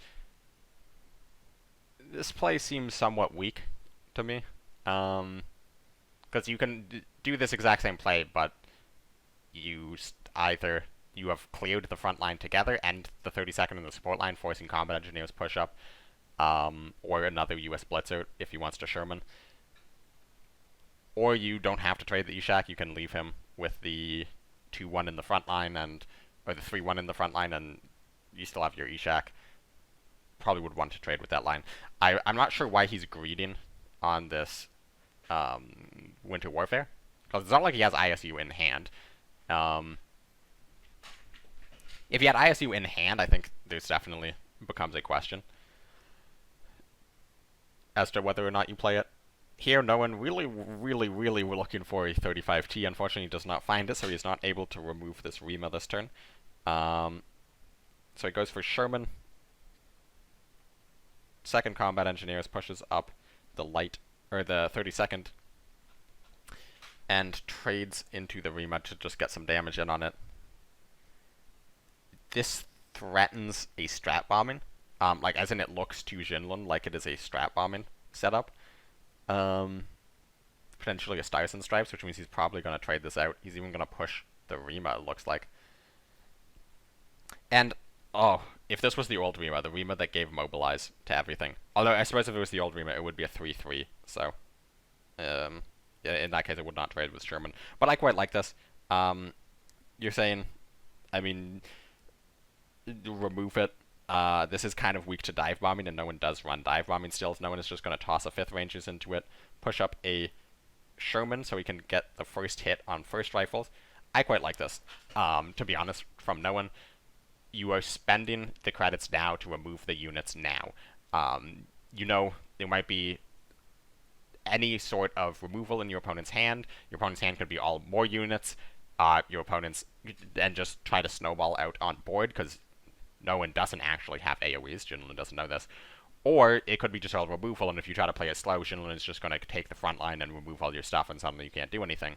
So I quite like this line from no one. Unfortunately, it's going to end with a Bryansk in the front line. I also quite like this from Jinlun, because you've seen the first Rangers come out. And now if your opponent attacks with the combat engineers to loosen up this Bryansk, you're able to pick them off with a T60. You're not really under threat. You are blocking a potential really cheeky Blitzkrieg lethal. You're blocking Sherman draws. And looking at no one's hand, I mean, I think you just have to Hellcat into this Bryansk regiment. Like, Hellcat plus Red Devils into Bryansk and then pass. Like, you do not want to kill the Bryansk this turn. You don't want to lose all your units. It looks like he's just considering playing Sherman rather than the... I don't like playing the Sherman here, though. You do need card draw at this point. I think it is unreasonable to expect you to be able to just win with a top-decked Blitzkrieg in this position. I think maybe playing the 32nd there, because you don't need to deal the damage to Bryansk, because this Bryansk is almost certainly going to trade into the Hellcat. And here, top-deck Partisans looking too tempting for Jinlun to ignore. And, I mean, it is very, very tempting. I mean, it just lines up so well. You keep this really annoying Bryansk on the board. 35T is going to be able to trade into the Bryansk if no one chooses, but now his hand is just a whole bunch of 1-drops. He can't get control of the front line. Even if he did, he doesn't really have any bonuses for doing so. And, I mean, I have had a debate before with players about 22nd Infantry Regiment in frontline. And if you remember back to the quarterfinal match, me versus no one, it was a frontline mirror where he won because of... well, he won largely aided by 22nd Infantry, because he went first, he played it on turn 3, and then it drew, like, 4 or 5 cards throughout the game. However, the reason I hate running it and think it's just an objectively bad card to run in frontline is because that is a very small portion of matches, and this is a much more common situation where you draw it later in the game, and it is a 2-cost 2-1 that does nothing. It's just a 2-cost 30-second that doesn't draw anything, because you don't have control of the front line. Or, you know, you just draw it going second in the frontline mirror, and it's a 2-cost 2-1 that doesn't do anything, because you don't have control of the front line. Here he is able to push through. He gets control of the front line. He has to trade out a combat engineers. However, it is going to be very short-lived. The Winter Warfare comes out now. I would like to sort of see the defend in depth, and it's risky to not play a guard here. I do really like taking this front line, because if you just play a KV, you risk just immediately dying to a Blitzkrieg. Now, again, we know that that's not what is in Owen's hand. Owen, I think, can probably just resign now. I mean, he's going to play it out, because, like, maybe you draw 5th Rangers, and your opponent's hand is entirely trash somehow, or your opponent just decides to start gunning it down research, and you manage to kill him with a Blitzkrieg top deck before they finish research. No one misplaying the 32nd. Very, very unfortunate for him, because this 10th Engineers is essentially the only card that would punish this play. Jinlun's going to take it out, so it doesn't really matter. Hammers the 10th Engineers, kills the Skytrain. Now he gets down the KV. And here, I don't think there's any 3-card lethal possibilities for Noen. And, I mean, he can't even take the front line at the moment. Dive bombing, not really doing a lot in this position.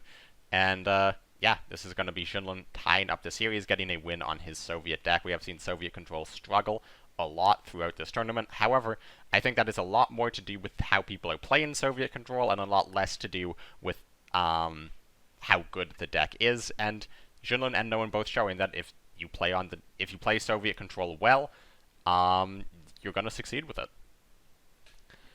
So Noen tosses out the Sherman.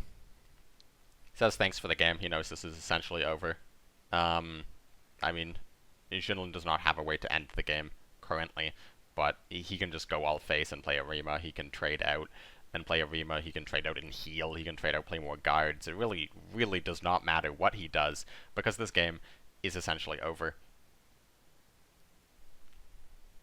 He's going to trade out into the 32nd, play a Rima.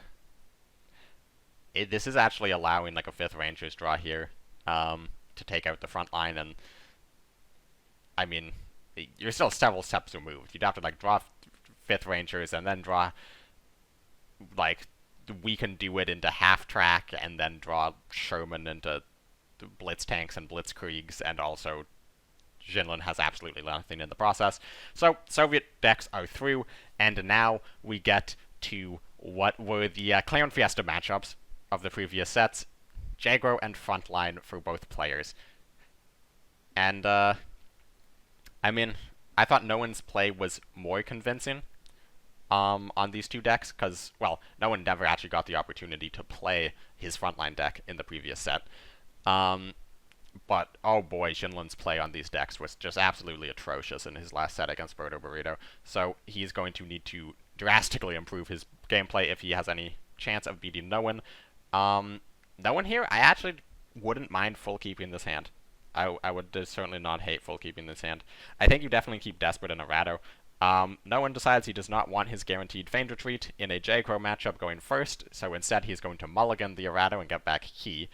And here, Jinlun, I think he would have liked to play the Arado, however, with the Befelswagen top deck, you don't say no to a free Befelswagen, and Noen top decks an Arado on 2, so it means his mulligan choice doesn't really matter, and he gets his Feigned Retreat. And, yeah, I mean, it's a playstyle choice to some extent, like just playing the odds, saying, like, well, statistically I'm comfortable with the odds that I find a Feigned Retreat by the time I need it. I would much prefer to have it guaranteed out the mulligan, and then bank on the fact that you're going first, you have Desperate Measures, you're not going to get blown off the board in the early game, and then playing Feigned on curve going first should be enough to give you the victory, even if you have a slightly weaker opening. And here, he's choosing to go for the Dina. I'm not necessarily a huge fan of this play. I feel like you're kind of taking a bit too much unnecessary damage. And the payoff isn't great, because you're not playing key on curve anymore. And, I mean, especially the 1-drops he hit are not great, but also you probably just want to do Akita anyways. Akita into the Befehlswagen. Although in this case, he maybe wants to go for the 35T. No one's actually holding over the Desperate Measures. This is a very early Desperate Measures. And I am not a huge fan of this, to be completely honest. I feel like you're setting your curve back way too much. I also, if you're going for this line, don't really like the Akita.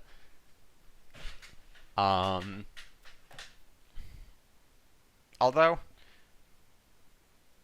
yeah, in this position, I think I would do Signal and hit face. I mean, like, just the way you are playing, you could also do Signal push-up. I think that's a pretty decent line. Signal hit face. This just seems really, really weak to, I mean, the blitz tanks, which we see Jinlun does have. Jinlun now has a guaranteed feigned, because I believe Jinlun is also on the double order, but he doesn't want to use it. Well, he shouldn't use it this turn, because then he won't have enough credits to take out this Type 93, which is what he does. No one with the Cavalry Regiment draw, that's very good. He can do Signal Regiment, Cavalry Regiment, 35T. That's exactly what he does.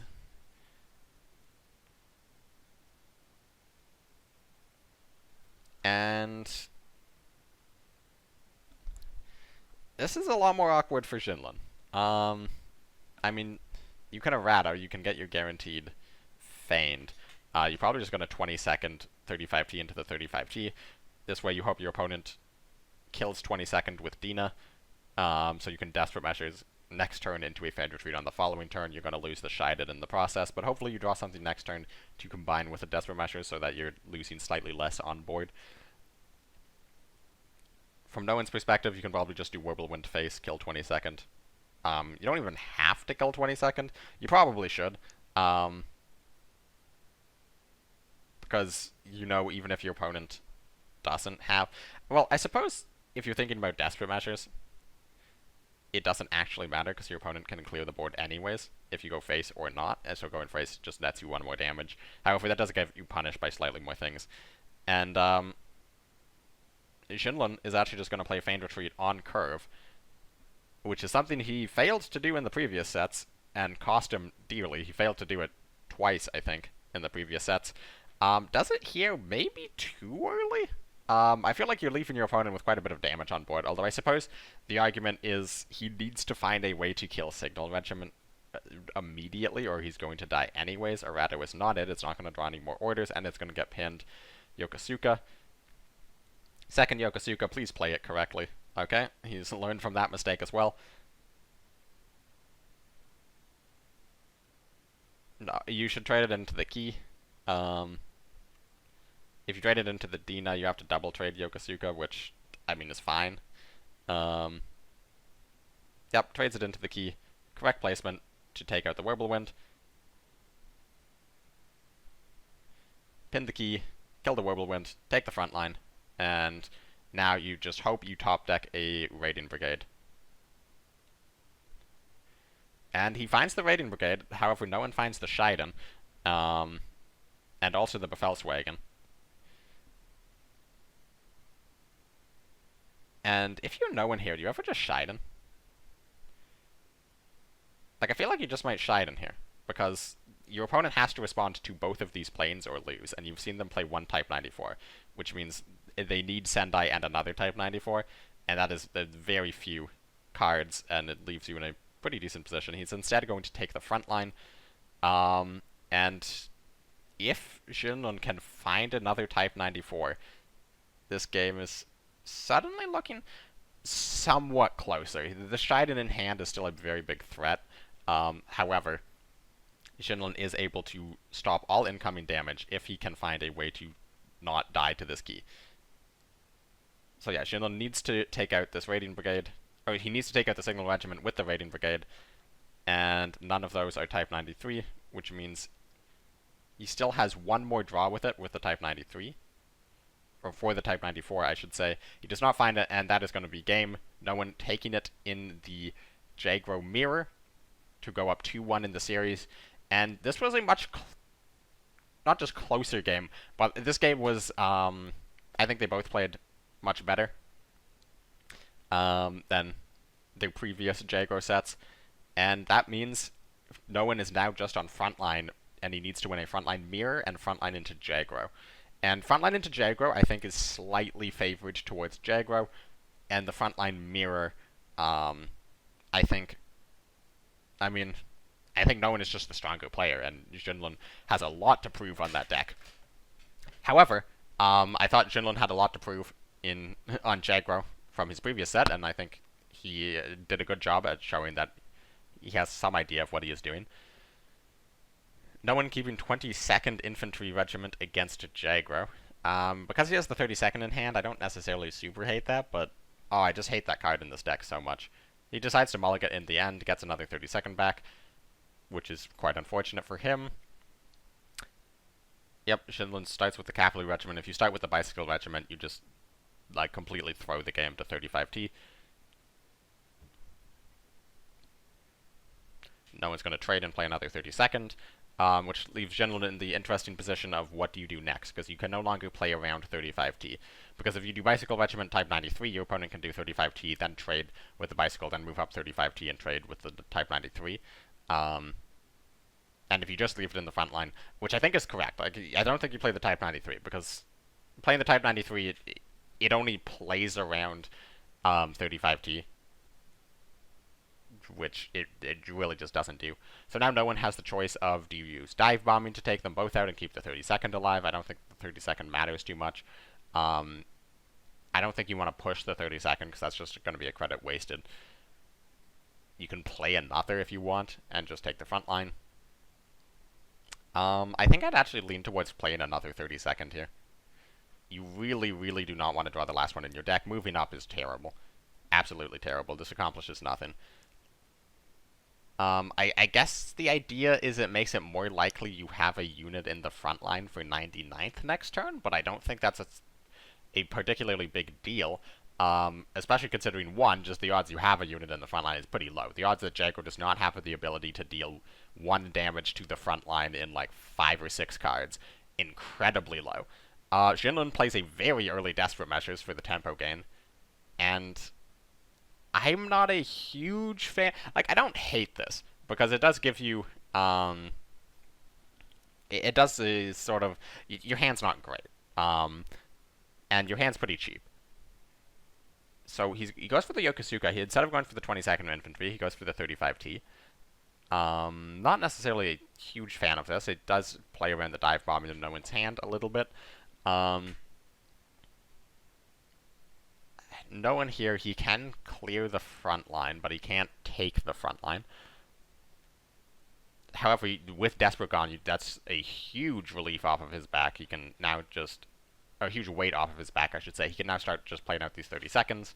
He can even just play out a raw Sherman if he feels like he doesn't need the draw and would prefer the stats. I'm not a huge fan of that play. I think you just throw out all the 30 seconds.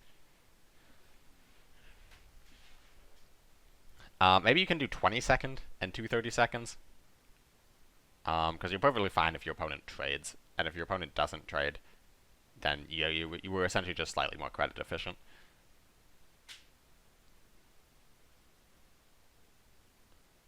Goes for 32nd. Oh, he actually... Oh, I miscounted the number. I thought he still had 1 32nd left in deck. So this is really the only play he has other than the Sherman line, which was pretty bad.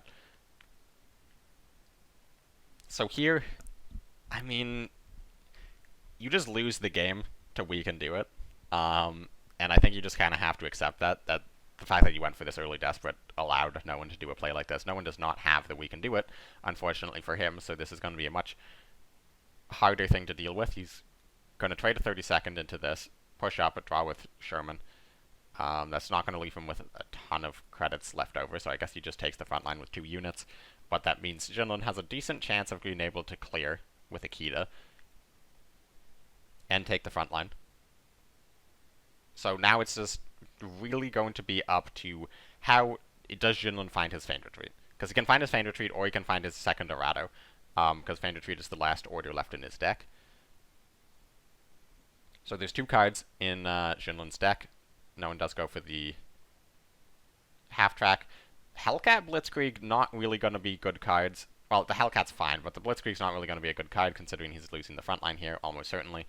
Skytrain is a very good pickup, though. Jinlun going to... I'm not a huge fan of this. I'm not a huge fan of double pinning the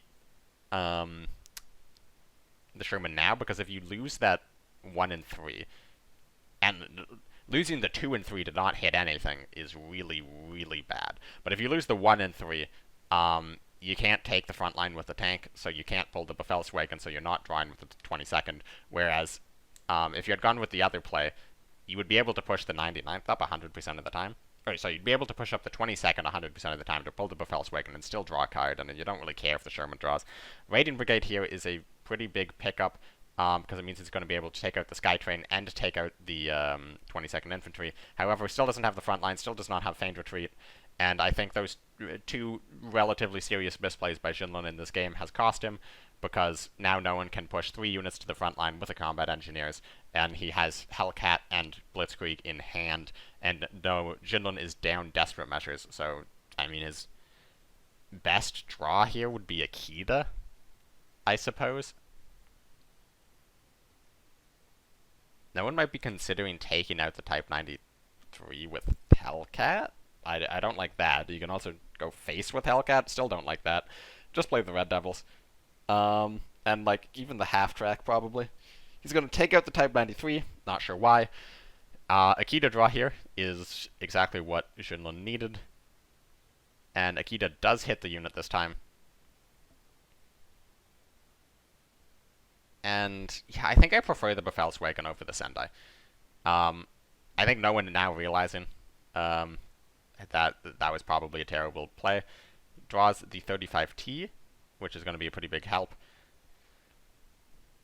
I think I would have much rather see that Sendai come out. So he would have a half-track target. He should still play the half-track, though, because Desperate Measures is gone. And Jinlun needs another Akita. That's going to be an Aichi, which means he can only remove 3 of these units. Or 2 of these units, which means there's going to be a 3-unit Blitzkrieg on the following turn. And that is going to be enough to end the game out for Noen, taking it 3-1 over Jinlun. And, man, Jinlun has a lot of work to do on this Jaguar deck. I'm assuming Noen can count to 14. He's probably just double-checking, triple-checking the math. But he is going all-face and winning this game. There he goes. And that is it. So, with that, Noen takes 3rd place, Jinlun takes 4th place, and there is just the grand finals left. Berto Burrito versus Tiger, which is going to be up next. Again, I'm watching this live, so I'm going to pause the recording now, get to the next game, and yeah, you'll see the next game in a second. Alright, we are here in the finals. It is Tiger versus Berto, Game 1. It is going to be Jaguar versus Japan, Britain Air. And Berto looking at his mulligan, sending back Akita, keeping Dina, Befehlswagen, Type 94, Signal Regiment. I don't hate that mulligan. Finds a Feigned Retreat. That's going to be very good. This matchup is probably going to go relatively long. I should start with the Cavalry Regiment. You never say no to a turn 1 beef. And we're going to see if Tiger's frankly weird Japan-Britain air deck is going to be able to make waves against Berto's much more traditional lineup. Here, I would like to see Berto kill the first part of the Aichi, like kill the 2-2 Aichi, get the body on the board, play out a Signal Regiment, and probably a Type 94. Don't commit the bicycle to the front line. Like, there's just so many board clears in this deck that you have to be worried about. I would much rather see the Type 94, so you have the pin already in hand.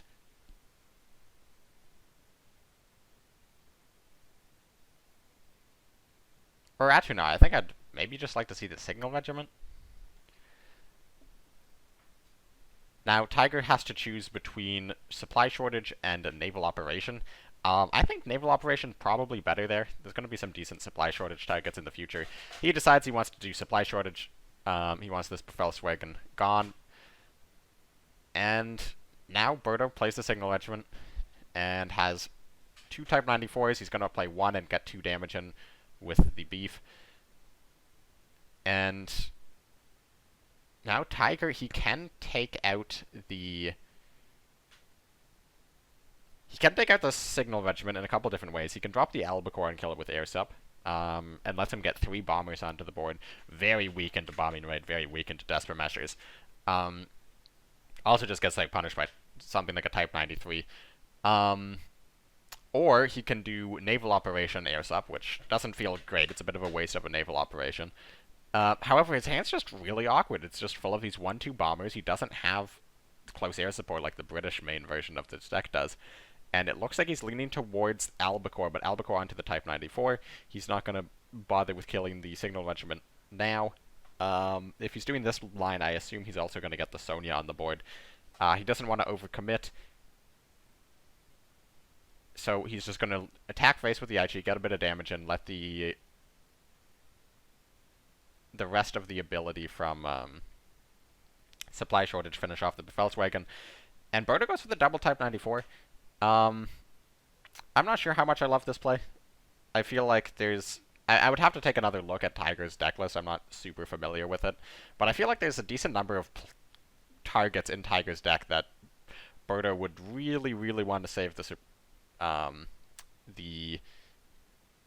surprise attacks for. I guess the idea is he wants to feint as quickly as possible, but even then, I mean, you can still play Dina on the previous turn and then double surprise attack this turn.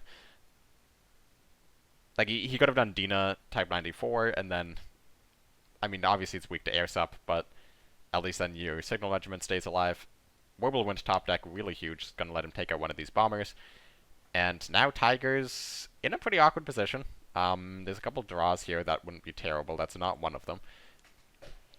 And he has very limited position on board. He has no idea this Feint Retreat is in Berto's hand, so it's not like he's going to throw out the Sonia to die, because it's going to stop Berto from attacking. He has no reason to believe this Feint is in Berto's hand.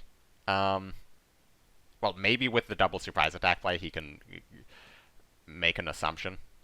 He might do Sonia and pin the Whirlwind. I could see that being the play. Although I feel like at this point you're just planning on Lend-Leasing next turn, so maybe pin the Whirlwind and not play Sonia. I think if you're playing Sonia, you definitely need to pin the Whirlwind, but I think you should probably just pin the Whirlwind either way. And the Whirlwind, if it comes down, should be on the far right. Yep, good positioning from Tiger to play around Bombing Raid. Berto, I believe, is the only person in this tournament still running Bombing Raid.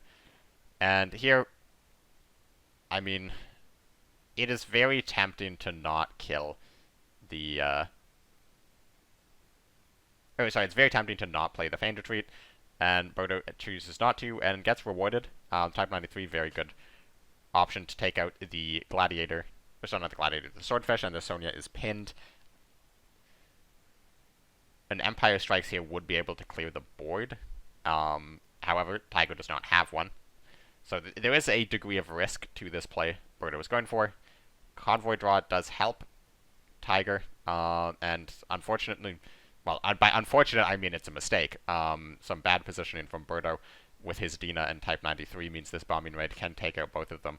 However, there's a pretty good chance that Tiger would much prefer to just air sup, or not even air sup, Bombing Raid the front line and trade out the Type 93 with his tank. That's the only way to keep his Sonia alive on board. I suppose you could also trade into the bike, air sup the Whirlwind, and then pin the Dina. That play seems significantly worse. So this is the line he's going to end up going for. And Berto's definitely playing Feint this turn. The question is, does he do Cavalry Regiment to the front line, or does he do Dina face, or does he do Dina into the bomber? I'd like to see Cavalry Regiment to the front line. because you've seen a decent amount of AoE from your opponent, so this just forces them to either have more AoE, it forces them to attack into it with Sonya. Whereas if you attack into it with Dina, they might just be, well, like, well, Sonya's dead. I don't need to spend credits on it. Shiden draw here. Berto doesn't push the cavalry regiment, so he's trying to keep it alive. He doesn't want to just sacrifice it into the Sonya. I disagree with this play, though. I don't think there's really a reason to keep cavalry regiment back. With the number of AoEs in Tiger's deck, I don't think it's... I think you're playing this cavalry regiment, you could have discarded it. That is how insignificant it is. Tiger here, I think you should just go Shiden face. Although, actually, Shiden clean up the board is fine, because you do need this Sonya to deal damage at some point this game.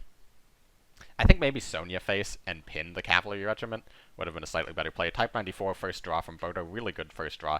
22nd infantry, not a good draw. Cavalry regiment's okay, because it just essentially cycles a card for 1 credit. Whirlwind is a good card to find. It's a little awkward here, because now you have to make the choice, do I pin the Shiden or do I kill the Sonya? I think you kill the Sonya, because you can always pin the Shiden next turn. He has the he's drawing a card off of 22nd as well, and you're forcing Tiger to need to have a board clear, which is far from a guarantee, and the best board clears are Empire Strikes, which work with bombers. He has 1 card in hand, and oh, the second Lend-Lease draw is not what you want to see if you're Tiger.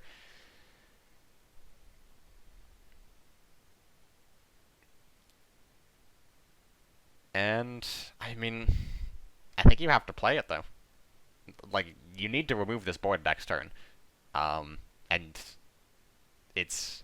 Unless you do Lend-Lease into a Naval Op next turn and hit face this turn twice, but hitting face twice, your Shiden just gets pinned. You don't have any way of unpinning the Shiden.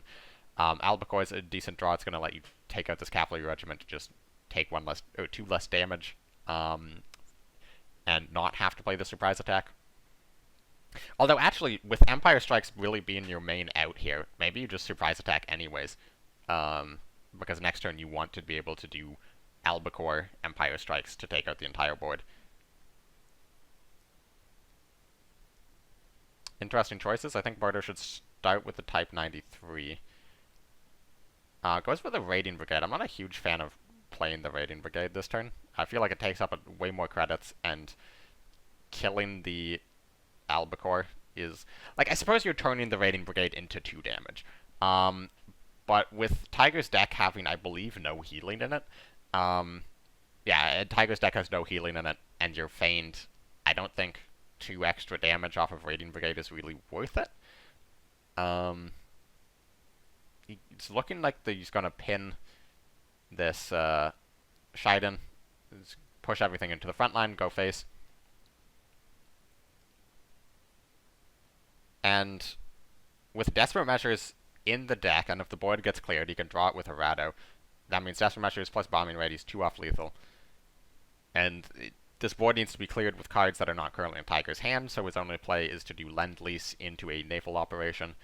I believe he has 1 more of those. I will double check his list really quick. Yeah, he has 1 more naval operation. He needs to find it off of Lend-Lease. Only play. And this is where the Brit deck shines, because the Brit deck, the Monty, shelling, and that's not going to be it. That is going to be game. Berto with the preemptive emote. I mean, if there's a naval operation here, Berto's still probably winning. He's post-feigned. It's very difficult to imagine a world where Berto ever loses this, but the naval operation does take out every unit, and I'm pretty sure he still has 1 in the deck. But that is going to be Berto taking game 1.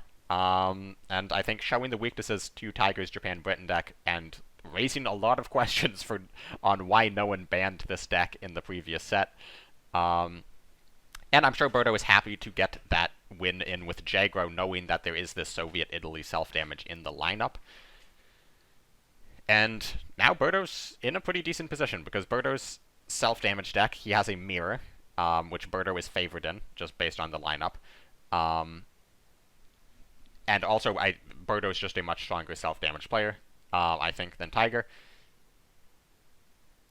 And what is this going to be? It's interesting to see Berto with the Katyusha. I like that mulligan from Berto. On Tiger's side, I would honestly just keep double SU. I quite like the SU in the mirror. It gets punished by one card, and you typically don't play out a lot of early units. I mean, you play out an early Yak, maybe. Early Recon's fine because your opponent's not really going to red dot it. Playing out an early 456, I think, is typically a mistake. Just because it offers so many ways for your opponent. In this case, it is not a mistake for Tiger in this situation, because it's baiting out a red dawn with the idea of doing a turn 3 SU, and if your opponent has sickles, they're just going to play their sickles on their recon anyways, so it's not like you were limiting them from having targets to play their self-damage cards on. And here, I think Berto just play an SU. This seems like a pretty easy turn. Like, you could Winter Warfare to get another draw out of your recon that doesn't feel necessary with already having the draw card advantage. That is what he's going to do, and he's looking at playing out a Yak. I feel like this play just gets... I mean, if your opponent does not have a way to remove Yak, this line is good. I mean, I feel like this line gets hard punished by Red Dawn, which is exactly what we see Tiger find. And I'm really curious why Berto just didn't go for his own Red Dawn. His own SU. Like, that also gets punished by Red Dawn to some extent. Like, Red Dawn removes both the units. However, I feel like it's not as bad if he Red Dawns the SU, because then you can just play First Rifles, and then you can play Yak behind First Rifles.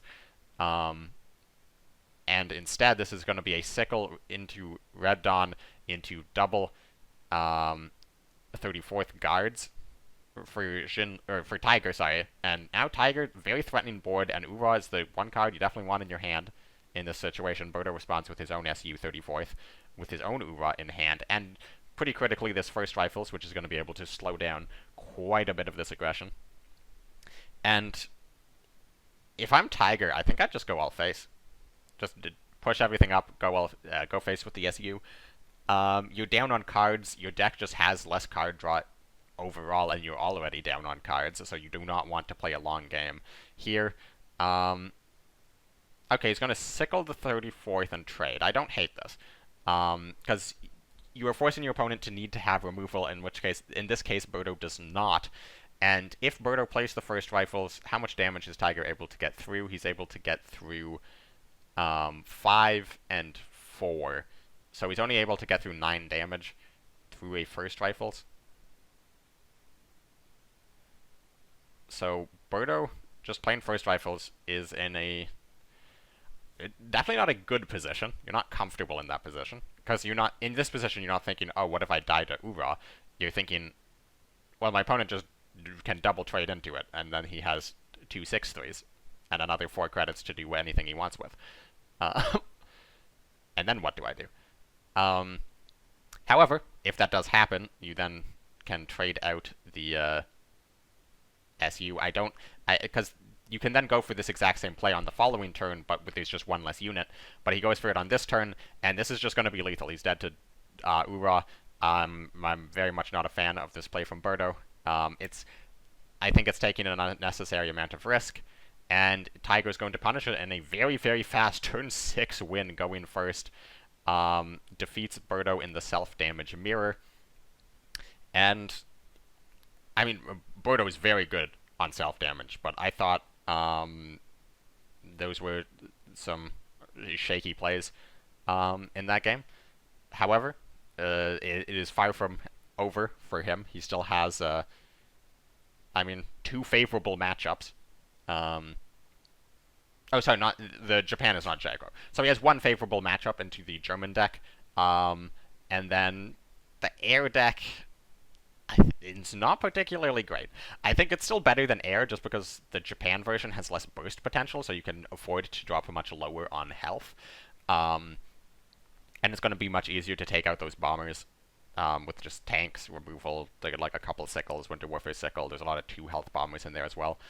So I think overall, I would still much rather be in Berto's position.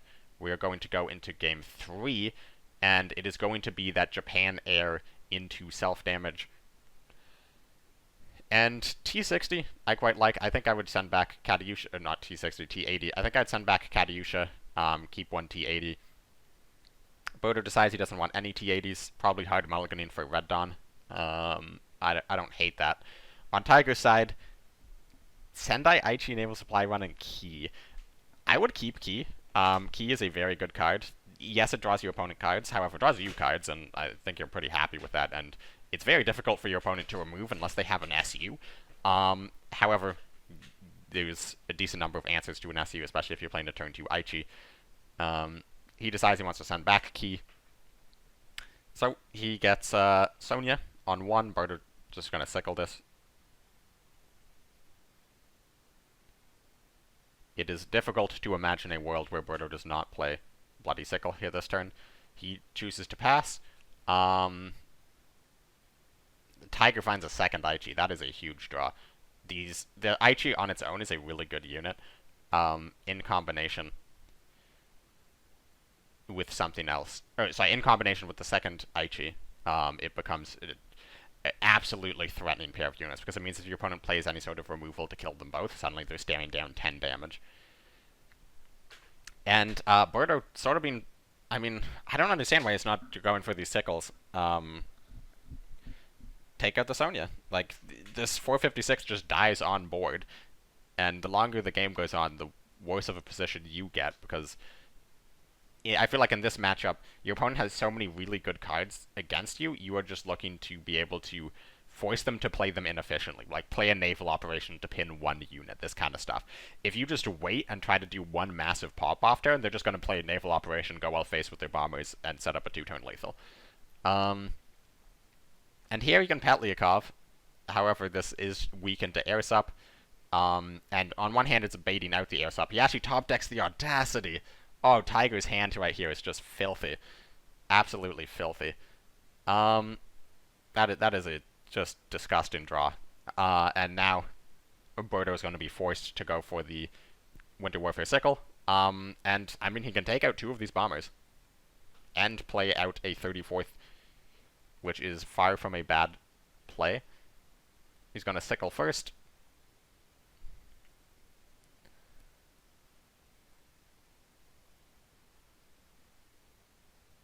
And if he had actually sickled first into the Aichi instead of the Sonya, he would have been able to take out both Aichis with Red Dawn. And your opponent would be left with a Sonya. Now, obviously, from Berto's perspective, your opponent being left with a Sonya is much more scary than your opponent being left with an Aichi versus a 34th Guards, because then if they have any pin, they just remove your 34th Guards for free. So it is the correct play to... I mean, I still think it would have been correct to pin the Aichi, because you are more certain you are removing that than you are removing the Sonya, I feel like.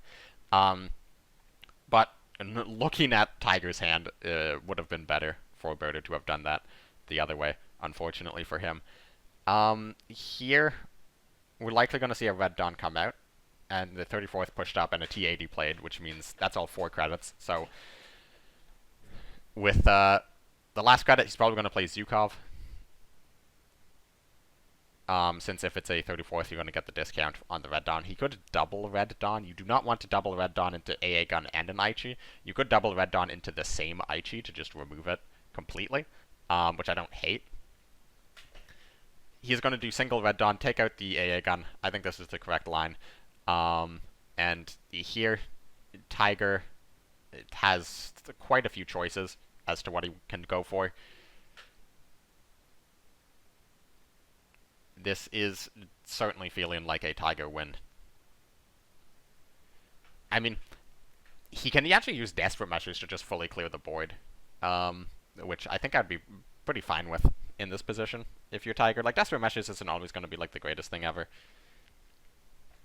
The reason I'm not a big fan of the naval operation here is if you're combining it with the Type 94, you're playing off curve pretty hard.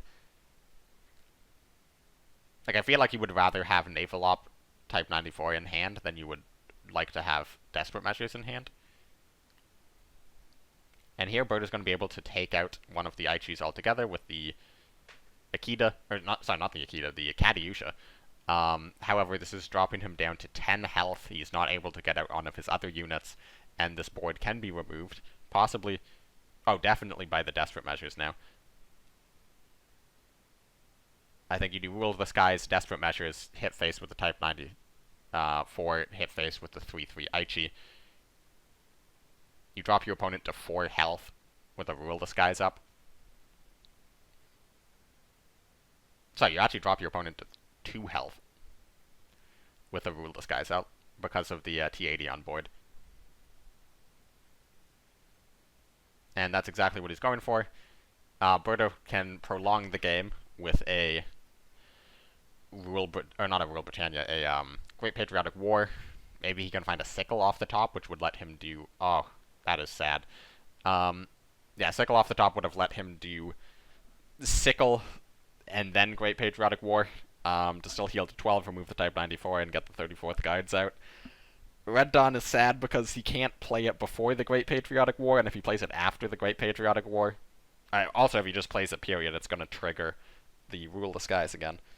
I'm not actually sure how the interaction works if he does Red Dawn into the Aichi. And since he's going to lose this game anyways, I kind of want to see him do it for science. Red Dawn the Aichi. See if the second Aichi spawn gets the +1/+1 off the Rule of Skies or not. He's going to add from the people to his hand to play on the following turn. I don't hate this. I mean, from Berto's perspective, you're thinking, well, I need my opponent to... I need to draw Winter Warfare. I don't really have a way of stopping him from getting the Bomber. I only have the Bomber buffed. If I kill it now, he's going to have a 4/3 Bomber on the following turn, and I have 1 Red Dawn in my deck, but I have 2 Sickles, so it's more likely that I'm going to draw something. Unfortunately, he draws nothing. He no longer has a way of triggering the self-damage because he added this Red Dawn to hand. Not that that was wrong, of course, but he was going to surrender the game, and Tiger takes a 2-1 series lead, but his only deck left is his quite strange German-Japan aggro deck that has to beat self-damage and US Frontline. And these are 2 decks which absolutely feast on the souls of all off-meta, weird, aggro-ish decks. Like, if you're ever playing on ladder, like, the reason these decks are so good on ladder is because they just absolutely destroy these kind of homebrew, slightly off-meta decks, because these decks just use the best removal in the game, the best tempo cards in the game. So, short of Tiger getting a crazy high roll, I think this is going to be I think Berto is favored to win the next 2 games. Despite being 2-1 in the series, Berto is still, I think, favored to win this series. But we have seen Tiger manage to find the high roll in his previous 2 games on this deck. I think he is 2-0 on this deck.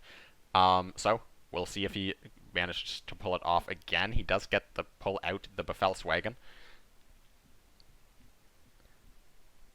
Berto with the Winter Warfare is going to be able to clear up both units while drawing 2 cards. That is quite good for him. And I think you absolutely do it. Like, Winter Warfare is not... There's a decent number of 1 health units in this deck, but he could also choose to play the Sickle instead of trading. I think having the Sickle in hand is more valuable for the +1/+1 on these 456, since Tiger doesn't really run a lot of temper removal. And, oh, this is just such a painful turn. Because Berto went for that Winter Warfare line, which was really, really solid, Tiger doesn't get the opportunity to play, like, a fast Heinz go face. Berto is instead just going to play 456th, Sickle the Cavalry Regiment. And good play, playing the 456th on the left, because Tiger does run Sendai, meaning that it is 1 copy of Sendai, but it is in hand. Meaning that if the 456th gets taken and comes back, it will come back on the right, meaning it can regain guard and continue guarding the HQ. So it's these tiny small plays that, like, maybe come into the effect of making this play versus playing it on the right. The effect matters in, like, maybe 5% of games, probably less than that. But, I mean, having a slight advantage in 5% of games, if you add multiple tiny plays up like that, that is where you get these big differences in the quality of players and their win rates in these tournaments. And Tiger here doesn't feel great with this, I imagine. And Berto is actually going to be able to guard up this Petlyakov, which I think is going to just essentially lock Tiger out of this game. Do Petlyakov Red Dawn on the Panzer F, because your opponent can no longer Sendai, they can no longer Type 94 for the second surprise attack. I will double check Tiger's list, but I believe he is not running Pursuits. Yeah, no Pursuits. There is a Yagged Bomber, but he won't be able to play that anymore. So yeah, this Red Dawn and Petlyakov is really just going to shut Tiger out of this game. I'm sure Berto was also checking the deck list right there himself. Goes for the line, and this is quite strong. And seeing the Sendai in Tiger's hand, we can see that that was, in fact, a very important play. And, I mean, I think Tiger just has to move up, play Fast Hinds, maybe Type 93, and hit the guard.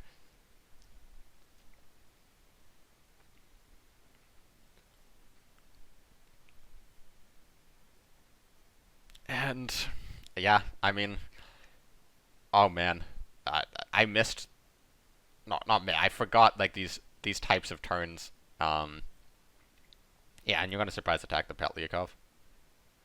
I forgot these types of games and these turns against self-damage since it's been out of the meta for so long, but oh, it feels so bad, where it's just everything you do just loses so hard, so early into the game, and you have to play Fast Hinds here.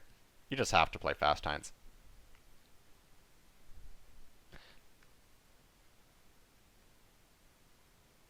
Well, if you're trading like that, I guess you don't have to play Fast Hinds.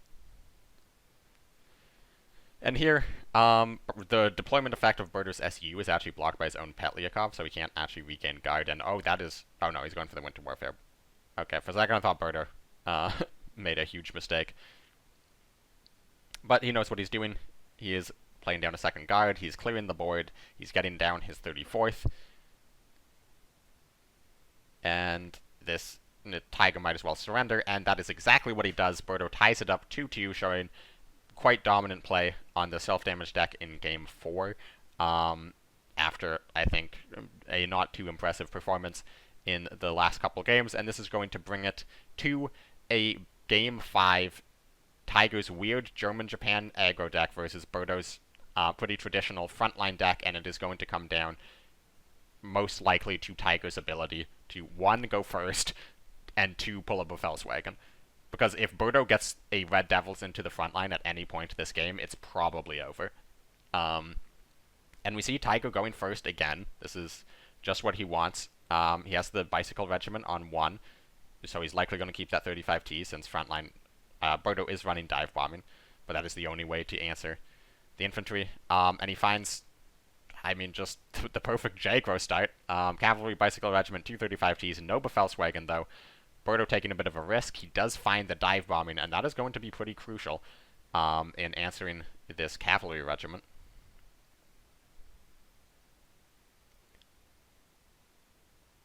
And actually, maybe just play the 32nd, because if your opponent goes for a 35T, you can clear both units on the following turn, or clear one unit and play it down another 32nd. This German deck does not have Feigned Retreat. This German deck does... Oh, what he can do is play the 35G, trade the Cavalry Regiment, then move up.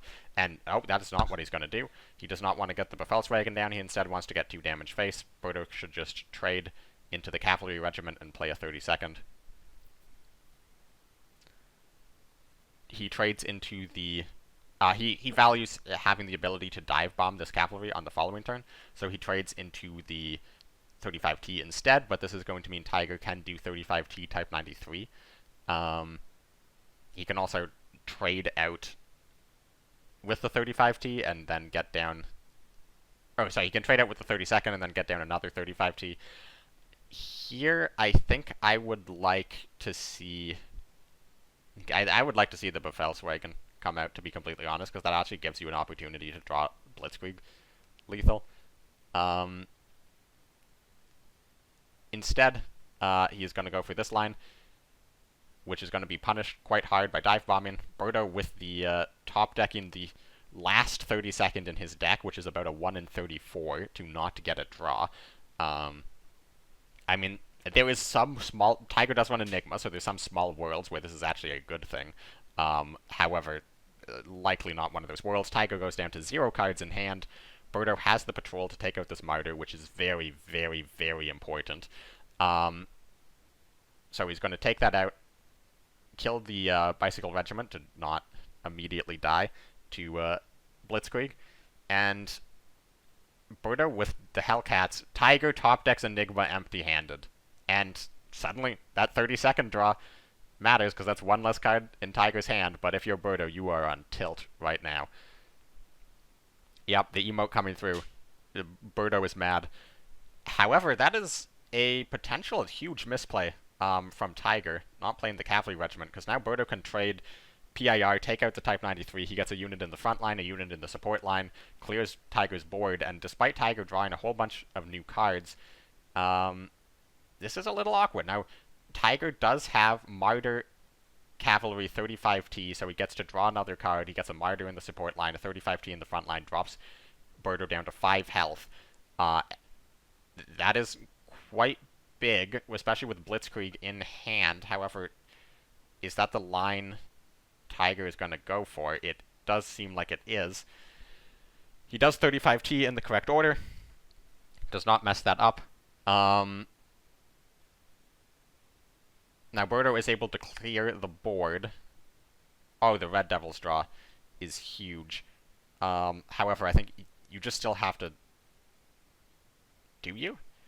I mean, I think you just have to go for the 50-50 that the buff lands on the Red Devils. He wins the 50-50. Buff does land on the Red Devils. He gets out the Hellcat.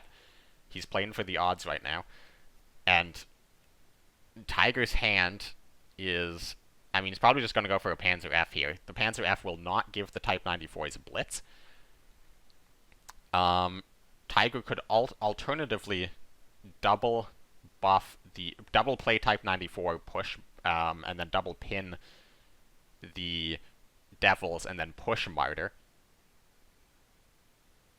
And that means Berto will be able to do strap bombing, trade with the Martyr, so Tiger will get 2 draws. Tiger instead just trades immediately. So he is likely going to be going for the Type 94 Panzer F play, but that is going to be punished hard by the strap bombing in Berto's hand. Unless he's going for something else, maybe he just goes for pins. Nope, he's going for the Panzer F. That is the last card with Blitz in his hand, and this is going to get the board wiped and Berto taking the front line once again.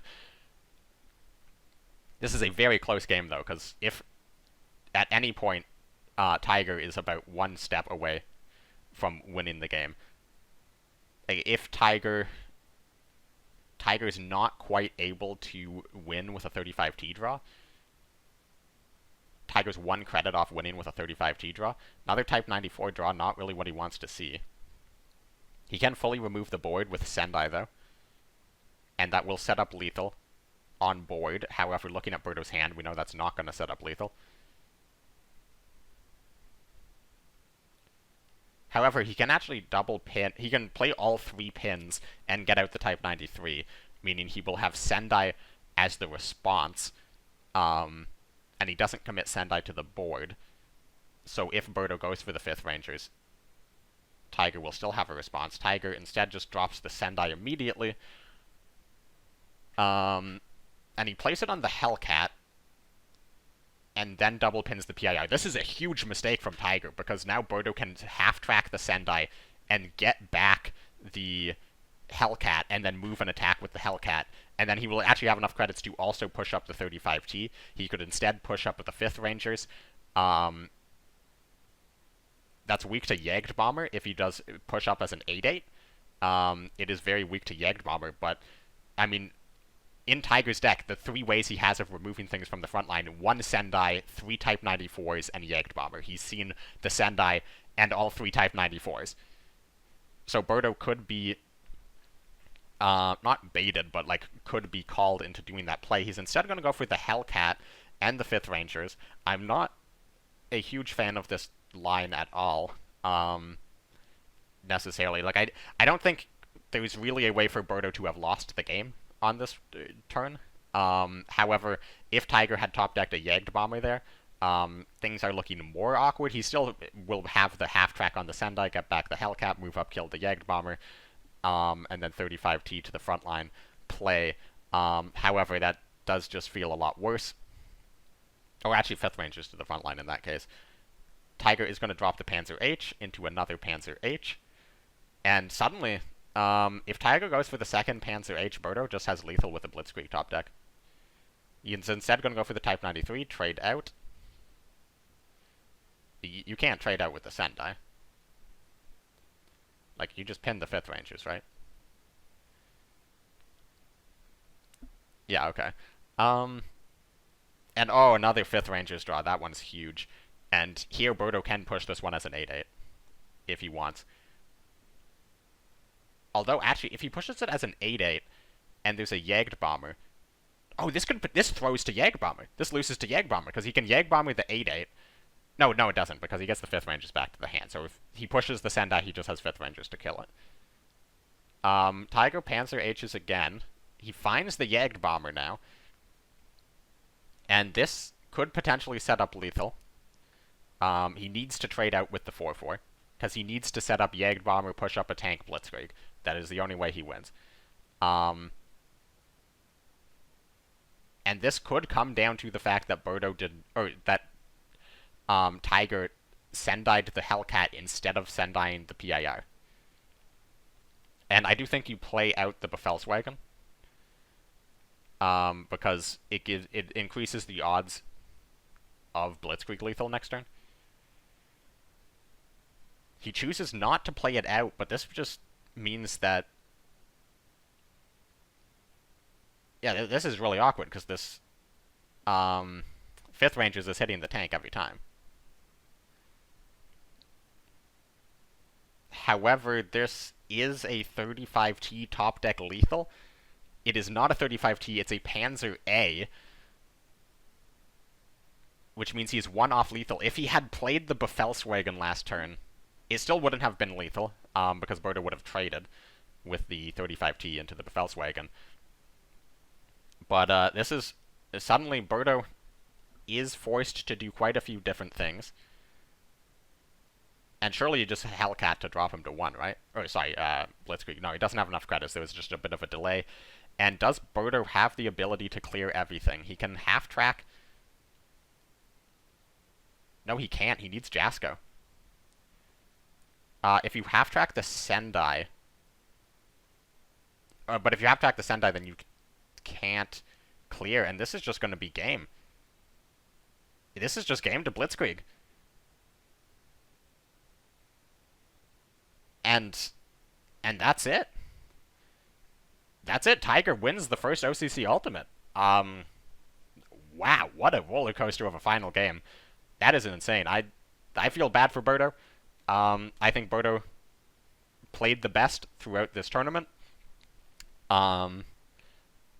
Like, of the people who played today in the semifinals, I think in their 2 matches, like every player played 2 matches today. I think Berto was the best today. I think Berto played very solid on day 1 as well. I mean, he definitely slowed down in that finals. I think he started to slip up a bit more. Maybe the pressure got to him. I know he's playing in some pretty awkward circumstances in this tournament.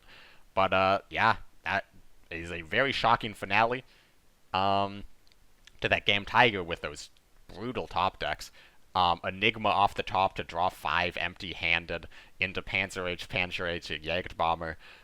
Brutal draws, and it's just enough to get across the finish line. But congrats to Tiger. That's the first event he has ever won, and maybe the first of many. Although I definitely think you probably will look back on this tournament and recognize the fact that he has a lot to work on, a lot to improve on as a player. But that is going to be it from me. Thank you very much for watching. Let me know how you felt about the live cast, live analysis versus the retroactive analysis that will come out before this one. Let me know which you prefer, and thank you very much for watching. Again, subscribe if you like this content, and I will catch you in the next one.